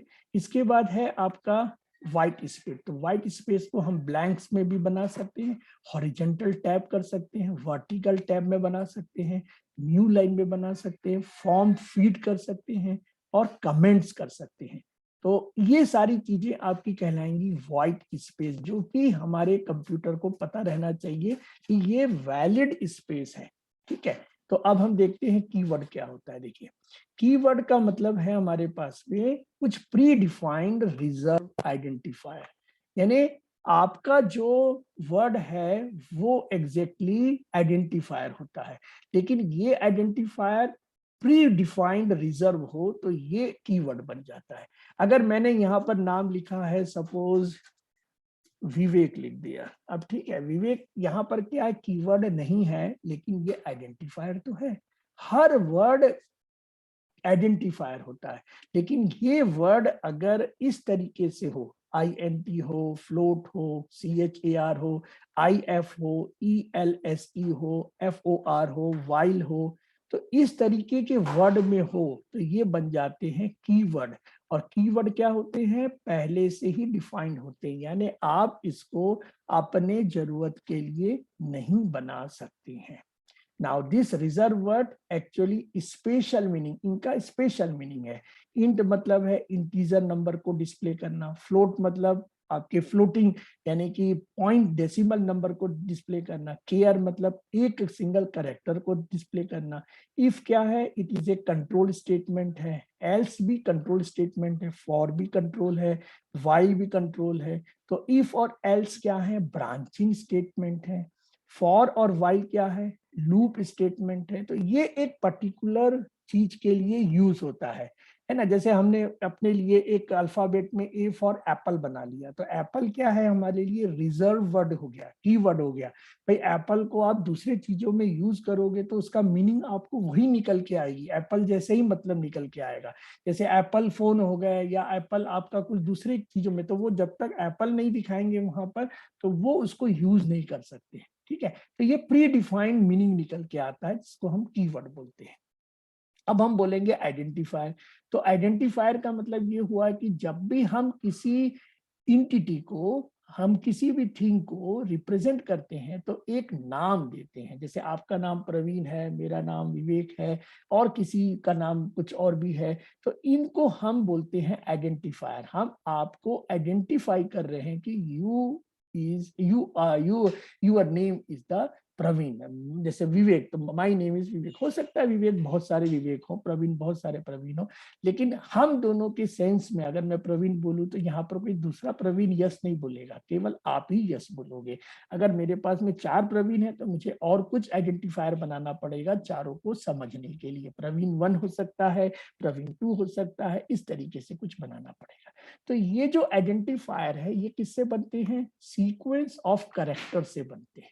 ठीक है, तो कैरेक्टर आपके कौन कौन से हो सकते हैं? जो भी वैलिड कैरेक्टर है, तो कैरेक्टर में आप बोल सकते हो कि that is capital A to capital Z, ये कैरेक्टर हो सकता है। Small A to small Z भी हो सकता है। 0 to 9 कैरेक्टर भी हो सकते हैं, और कुछ स्पेशल कैरेक्टर भी हो सकते हैं, जैसे आपके पास @ है, फिर हैश है, डॉलर साइन है, परसेंट साइन है, देन एंड साइन है, तो ये आपके स्पेशल हो गए। तो हमको आइडेंटिफायर बनाना है तो हम इन कुछ कैरेक्टर के द्वारा ही बना सकते हैं। इसमें हमको कुछ एक तरीके से मतलब जैसे A to Z है, तो जैसे मैंने यहाँ पर बनाया स्टूडेंट, है ना, तो वेरिएबल का नाम मैंने बनाया स्टूडेंट, या ऑब्जेक्ट का नाम बनाया मैंने स्टूडेंट। तो देखिए यहाँ पर स्टूडेंट STUDENT, तो ये पूरा का पूरा आपका अल्फाबेट से बना है, कैपिटल S और स्मॉल से बना है।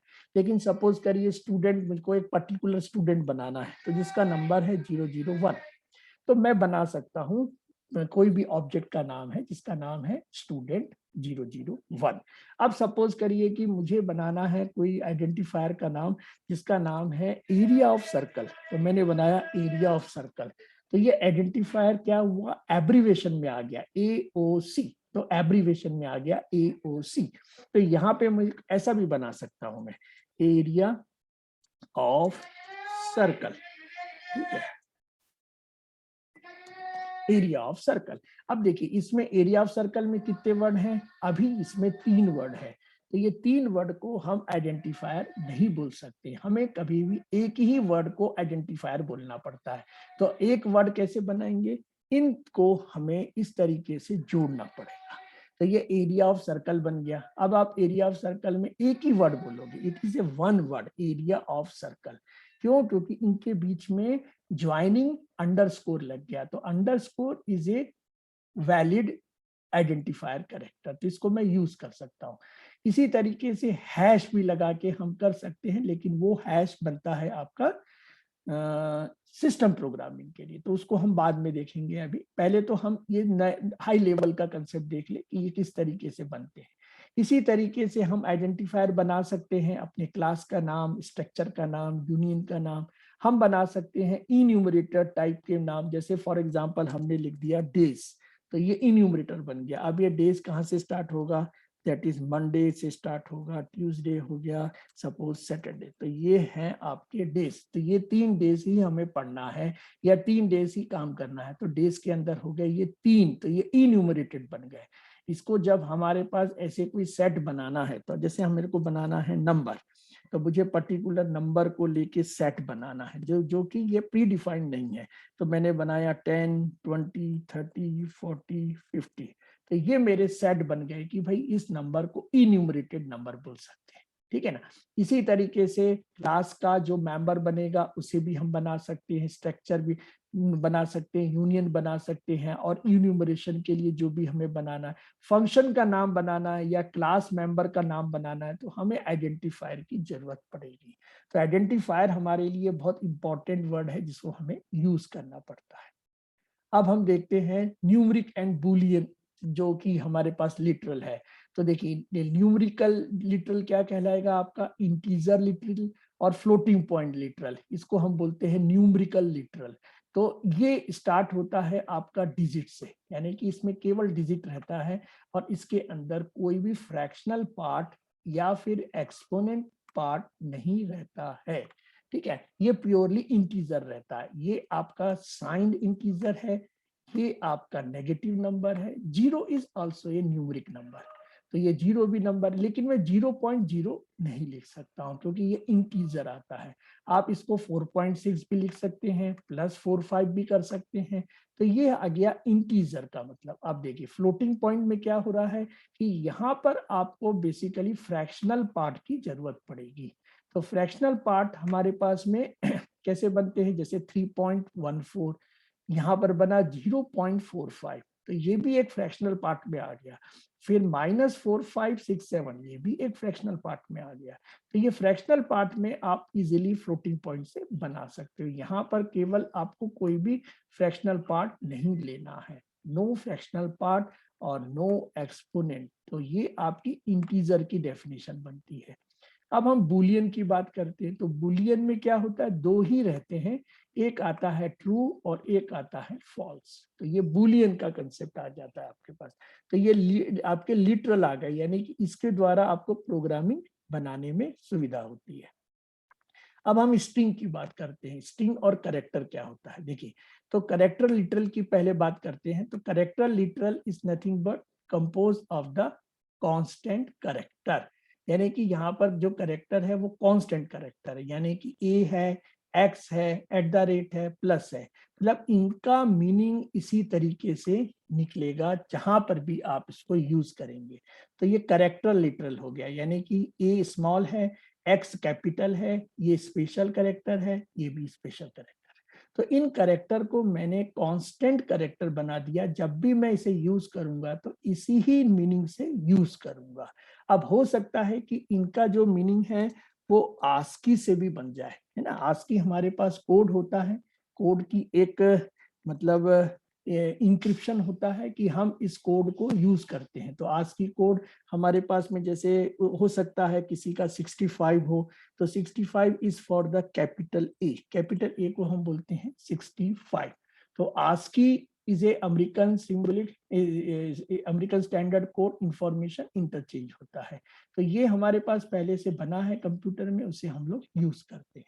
अब आता है सेकंड लिटरल, जिसको हम बोलते हैं कैरेक्टर एस्केप सीक्वेंस, यानी कि सपोज करिए कि मुझे इस तरीके से डिस्प्ले करना है, वेलकम, ये नहीं, ऐसा यूज करना है मेरे को। सपोज करिए कि सपोज ये यूज करिए कि मैंने बोला कि स्टूडेंट ऑफ विवेक, तो स्टूडेंट ऑफ विवेक में बोलता हूं मैं विवेक, विवेक्स स्टूडेंट। तो यहाँ पे मुझे क्या करना है, विवेक मतलब ये एपोस्ट्रॉफी लगानी है। तब ये एपोस्ट्रॉफी कैसे लगाएंगे आप, क्योंकि ये जो एपोस्ट्रॉफी है बेसिकली ये रिजर्व कैरेक्टर है। इसको हमने कहाँ रिजर्व कर दिया, यहाँ पे रिजर्व कर दिया। सपोज करिए कि मुझे कोई स्पेशल बनाना है कि Vivek's student name, Vivek student name suppose Praveen, Praveen मैंने बनाया। तो अब मेरे को प्रवीण को कैसे बनाना है, इसको इस तरीके से डबल कोट में लिखना है। तो आप डबल कोट में कैसे लिखेंगे, तो डबल कोट इसलिए नहीं लिख सकते क्योंकि ये डबल कोट भी हमारा रिजर्व है जो कि स्ट्रिंग को डिनोट करता है। तो ये प्रवीण को मैं कैसे लेके आऊंगा डबल कोट के साथ, तो मुझे इस तरीके से कुछ एस्केप सीक्वेंस बनाने पड़ते हैं, उससे मैं बना के यहाँ पर डिस्प्ले कर सकता हूँ। अब स्ट्रिंग क्या होता है, स्ट्रिंग जो होता है वो सीक्वेंस ऑफ कैरेक्टर होता है। यहाँ पर तो केवल एक ही कैरेक्टर होता है, एक कैरेक्टर कांस्टेंट। यहाँ पर हम एक कैरेक्टर कांस्टेंट की बात कर रहे हैं, यहाँ पर हम कर रहे हैं ए सीक्वेंस ऑफ कैरेक्टर, यानी कि एक से ज्यादा, एक भी हो सकता है, दो भी हो सकते हैं। देखिए, अगर मैं चाहूं तो इस तरीके से भी बना सकता हूं, सिंपल ए, तो ये मेरा स्ट्रिंग बन गया। अब ये कैरेक्टर नहीं रह गया, ये स्ट्रिंग बन गया। तो स्ट्रिंग के साथ दो इंपॉर्टेंट बात है कि इसके साथ एक नल कैरेक्टर भी जुड़ जाता है। तो ये नल कैरेक्टर को हम लोग इसके साथ इंक्लूड कर लेते हैं, ठीक है। तो यहाँ पर आपको नल कैरेक्टर नहीं दिख रहा है, ये नल कैरेक्टर बेसिकली आपका कहाँ से आया है, ये इंक्लूड रहता है। जैसे ए के साथ इसमें कितने कैरेक्टर हैं, इसमें एक कैरेक्टर नहीं है, दो कैरेक्टर है, एक है ए और एक है नल। तो कभी भी याद रखें कि आपका जो स्ट्रिंग होता है वो एक से मतलब दो चीजें इसमें रहती हैं, एक तो सीक्वेंस ऑफ कैरेक्टर रहता है और लास्ट में नल कैरेक्टर रहता है। नल कैरेक्टर को बेसिकली हम लोग यूज करते हैं, जीरो से रिप्रेजेंट करते हैं। तो zero is nothing but your null character, या इसको हम नल के द्वारा करते हैं, नल। तो ये नल भी हमारा नल टर्मिनेटर रहता है। तो यहाँ पर देखिए मैंने कुछ एग्जांपल लिए हैं, जैसे वेलकम। अब ये वेलकम मुझे प्रिंट करना है, जो डबल कोट आ रहा है उसे नहीं बोलेंगे हम प्रिंट होगा, इसको जब भी हम प्रिंट करेंगे तो वेलकम प्रिंट होगा। ये यहाँ पर डबल कोट लगने से बन गया ये स्ट्रिंग। तो ये आपका स्ट्रिंग कांस्टेंट का कंसेप्ट हो गया। जैसे मुझे कोई घर का एड्रेस प्रिंट करना है, तो सपोज MIG 712 करना है, तो यहाँ पे मैं इसको डबल कोट में कर सकता हूँ। जैसे मेरे को कोई एक्सप्रेशन रिप्रेजेंट करना है, ये एग्जीक्यूट नहीं होगा, इसका कोई आंसर नहीं आएगा। जैसे आप बोलोगे कि सर यहाँ पर 5 + 2 7, 7 - 3 यानी कि आपका यहाँ पर 4 आना चाहिए, ऐसा कुछ नहीं होगा। ये एज इट इज प्रिंट होगा, ये ए प्रिंट होगा। अगर मैं इसको प्रिंट कराऊं तो यहाँ पर क्या प्रिंट होगा, सबसे पहले वेलकम प्रिंट हो जाएगा, फिर दूसरा क्या प्रिंट होगा, MIG 712 आ जाएगा। इस तरीके से आपके प्रिंट हो जाएंगे। और तीसरा क्या होगा, अगर हम तीसरा देखते हैं तो यहाँ पर तीसरा प्रिंट होगा आपका एज इट इज 2 + 5 - 3, और तीसरा क्या प्रिंट होगा, दैट इज द स्मॉल ए। तो ये आपके स्ट्रिंग का कंसेप्ट है, किस तरीके से ये प्रिंट होते हैं। ठीक है, तो चलिए अब हम ये देख रहे हैं कि हमारे पास में C++ built in operator, precedence और एसोसिएटिविटी क्या होती है। तो ये आपके टोकन्स में ही आते हैं। यहाँ पर ऑपरेटर का मतलब क्या है, it is a symbol that tells the compiler to perform specific mathematical और लॉजिकल मैनिपुलेशन। तो जब भी हमें मैथमेटिकल लॉजिकल मैनिपुलेशन करना है तो हमें ऑपरेटर की जरूरत पड़ेगी, जो कि कंपाइलर बताएगा कि ये हमारा ऑपरेटर है और उसके अकॉर्डिंग काम करना है। तो ऑपरेटर को हम क्लासिफाइड कर सकते हैं असाइनमेंट ऑपरेटर में, बिटवाइज ऑपरेटर में, शिफ्ट ऑपरेटर में, यूनिरी ऑपरेटर में, टर्नरी ऑपरेटर में, कॉमा ऑपरेटर में, रिलेशनल ऑपरेटर में, लॉजिकल ऑपरेटर में और मैथमेटिकल ऑपरेटर में। तो चलिए सबसे पहले हम कुछ एग्जांपल देख लेते हैं, जैसे टाइप्स ऑफ ऑपरेटर। तो असाइनमेंट ऑपरेटर क्या है आपका, this is is equal to क्या है, यहाँ पे आपका असाइनमेंट ऑपरेटर है। जैसे मैंने लिखा है यहाँ पर a = 5, तो a = 5 क्या हुआ, आपका असाइनमेंट हुआ, यानी 5 कहाँ जा रहा है, a में जा रहा है। तो 5 क्या है यहाँ पे, कांस्टेंट है, और a क्या है यहाँ पे, वेरिएबल। तो a में क्या जा रहा है, आपका 5 जा रहा है, यानी a = 5। ऐसा नहीं बोल सकते कि a की वैल्यू 5 में जा रही है, ऐसा नहीं। कभी भी क्या होगा, ये राइट टू लेफ्ट होता है। तो राइट में 5 है, ये असाइन कहाँ हो रहा है, 5 में हो रहा है। मैथमेटिकल ऑपरेटर एडिशन के लिए, सब्ट्रैक्शन के लिए, डिवीजन के लिए, मल्टीप्लिकेशन के लिए, मॉडुलस के लिए। तो यहाँ पर ये सारी चीजें यूज होती हैं। कैसे यूज होती हैं, जैसे मैं एक आपको करके यूज करके बताता हूँ। a = 2 + 4, तो ये मैंने यूज किया। तो यहाँ पर देखिए जो प्लस है एडिशन का यूज हो रहा है, तो ये एडिशन होके यहाँ पर वैल्यू a चली गई। तो it is known as a mathematical operator. तो यहाँ पर प्लस है, माइनस है।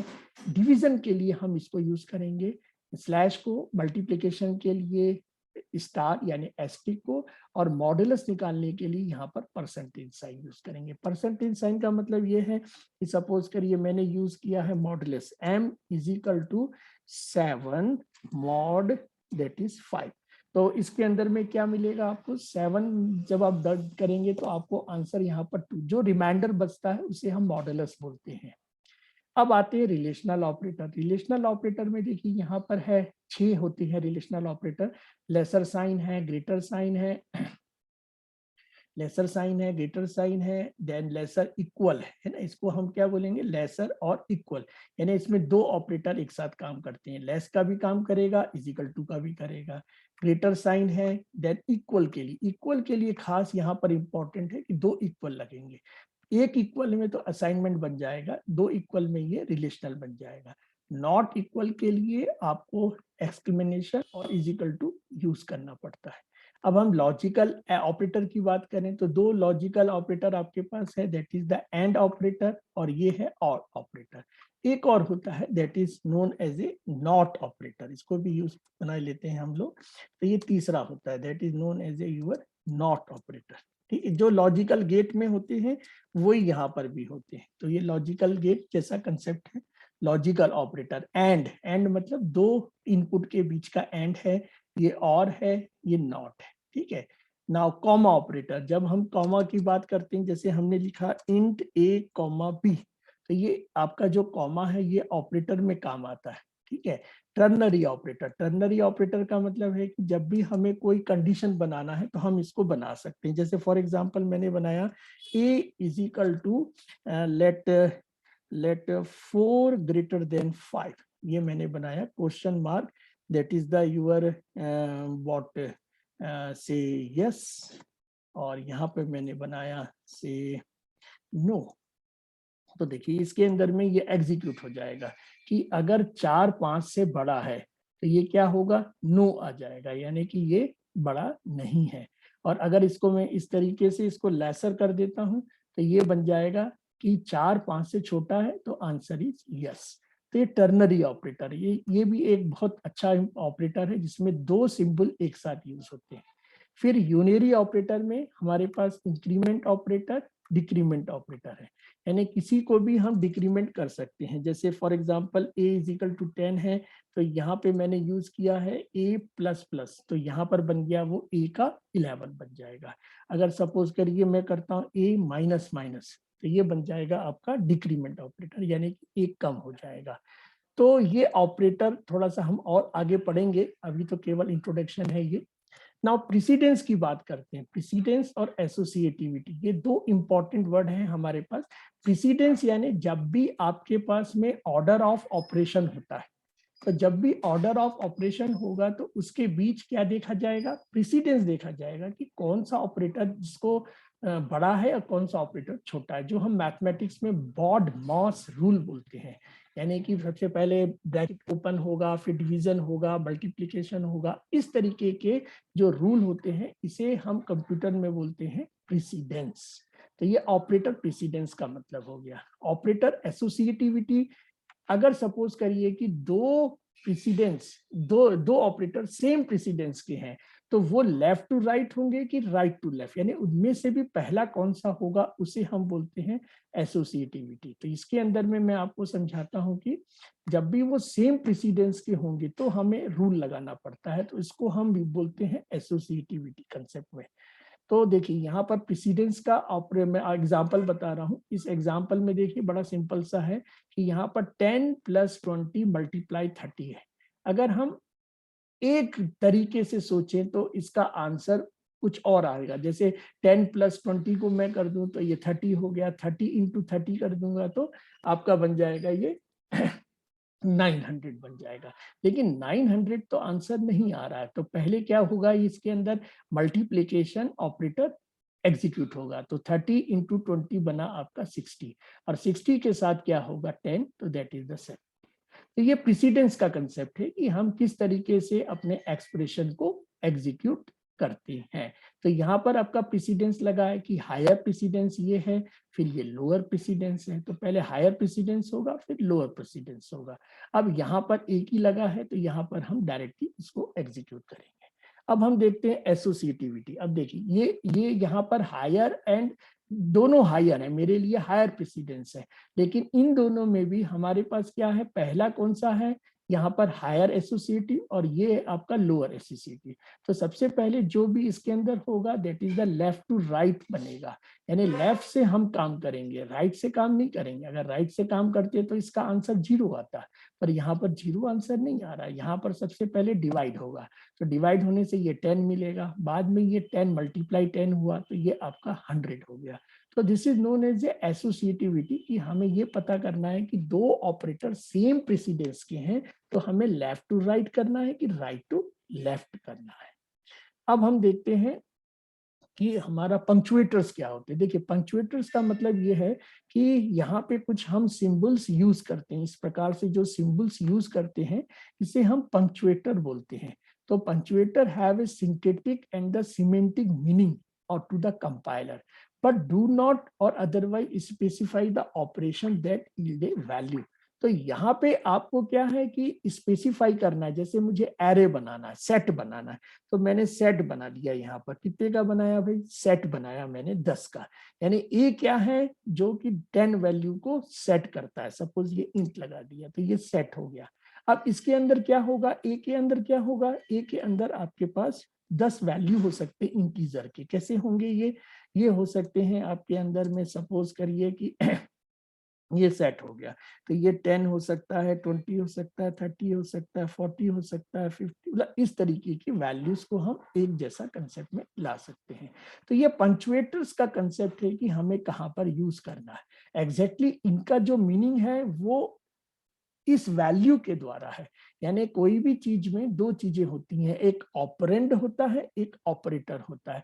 तो पंक्चुएटर जो है वो नॉर्मली ऑपरेशन को स्पेसिफाई करता है कि किस वैल्यू के साथ क्या काम करना है। अब हम देखते हैं कि बेसिक इनपुट आउटपुट स्टेटमेंट, ये लास्ट इसके बाद हमारा खत्म होगा। तो देखिए बेसिक इनपुट आउटपुट स्टेटमेंट में ये है कि जब भी हम C++ प्रोग्राम को रन करते हैं तो ये सबसे पहले इनपुट चाहता है। तो इनपुट कहाँ से लेगा? कीबोर्ड से लेगा, फाइल से लेगा, या कोई नेटवर्क से ले सकता है, या दूसरे प्रोग्राम से ले सकता है। तो ये इनपुट स्ट्रीम में चला जाता है और जब भी ये प्रोसेस करेगा तो उसे आउटपुट हमें देखना पड़ता है। तो आउटपुट भी स्ट्रीम में आएगा। तो आउटपुट इसका जो है वो कंसोल में आ सकता है, फाइल में आ सकता है, या इसी तरह नेटवर्क या दूसरे प्रोग्राम में भी आ सकता है। तो अब हम लास्ट स्लाइड देख रहे हैं। इस लास्ट स्लाइड में हमें बहुत सारी इंपॉर्टेंट बात समझ में आएगी कि हमारे पास इनपुट स्टेटमेंट और आउटपुट स्टेटमेंट किस तरीके से काम करता है। देखिए इनपुट स्टेटमेंट में मैं आपको बताऊं कि ये हम इनपुट स्टेटमेंट कर रहे हैं, this is a input statement, ठीक है। तो देखिए इनपुट स्टेटमेंट यहाँ पर क्या कर रहा है, इसको आप भले ऊपर लिख लीजिए, यहाँ पर it is A input statement and this is a your output statement, ठीक है। तो देखिए इनपुट स्टेटमेंट का क्या कंसेप्ट है। इनपुट स्टेटमेंट में हमने कीबोर्ड से इनपुट करना है। तो हमने कीबोर्ड से इनपुट करना है तो सबसे पहले क्या आएगा, एक सी इन आएगा, इसे हम ऑब्जेक्ट बोलेंगे। इसके बाद हमें एक ऑपरेटर लगाना पड़ेगा जिसको हम एंगल ब्रैकेट बता रहे हैं, और इसके बाद जो भी वैल्यू है उस वेरिएबल में स्टोर हो जाएगी। यानी it is like that C in extraction operator and a. तो मैंने यहाँ पर कोई कीबोर्ड में 10 वैल्यू डाली है। अब ये ए और बी क्या है, ये वेरिएबल्स हैं। ये अगर जिस टाइप के डेटा टाइप होंगे उस टाइप के काम होंगे। तो डेटा टाइप हम नेक्स्ट क्लास में स्टार्ट करेंगे। तो ये अगर ए 10 है तो इंटीजर हो गया, अगर ये 2.5 है तो फ्लोट हो गया। हो सकता है कि ए आपका कैरेक्टर भी हो, तो ये कैपिटल ए भी हो सकता है। अगर हमें एक साथ यूज करने हैं दो इनपुट तो हम इसे यूज कर सकते हैं इस तरीके से, और इसको बोलते हैं कैस्केडिंग। तो कैस्केडिंग इनपुट हो जाता है ये। तो ये कैस्केडिंग में पहला इनपुट है, ये दूसरा इनपुट है। तो अपन चाहे तो इसको और आगे बढ़ा सकते हैं, यानी यहाँ पर ये जो एक्सटेंशन और वेरिएबल है इसको और आगे बढ़ा देंगे तो इस तरीके से बन सकता है। आउटपुट स्टेटमेंट में देखिए क्या हो रहा है। आउटपुट स्टेटमेंट में ये है कि हमारे पास में वेरिएबल है, उसकी वैल्यू है, उस वैल्यू को हम इस इंसर्शन ऑपरेटर, तो यहाँ पर जो ये लिखा हुआ है it is A insertion operator, और यहाँ पे ये जो बना हुआ है इसको हम बोलते हैं एक्सट्रैक्शन ऑपरेटर। तो ये दो ऑपरेटर यहाँ पर बने हुए हैं। इसी तरीके से अगर हमें दो आउटपुट करना है तो हम कैस्केडिंग कर लेंगे जिसमें ए और बी को हम एक साथ यूज कर सकते हैं। और लास्टली ये है कि जब हमें कोई वैल्यू को एज ए स्ट्रिंग डिस्प्ले करना है तो हम स्ट्रिंग डिस्प्ले कर सकते हैं। याद रखें कि स्ट्रिंग हम इनपुट भी करवा सकते हैं, ठीक है। तो ये हमारा इनपुट आउटपुट स्ट्रक्चर है कि किस तरीके से हम काम करेंगे। अब नेक्स्ट टाइम हम स्टार्ट करेंगे अपना डेटा स्ट्रक्चर। तो मेरे ख्याल से हमने बहुत सारी चीजें समझ ली हैं और आपको भी समझ में आई होंगी। तो चलिए अपन यहाँ से इसको स्टॉप करते हैं और नेक्स्ट क्लास में फिर आपसे ज्वाइन करके आपको समझाएंगे। ठीक है प्रवीण? हाँ सर। ओके बेटा, थैंक यू।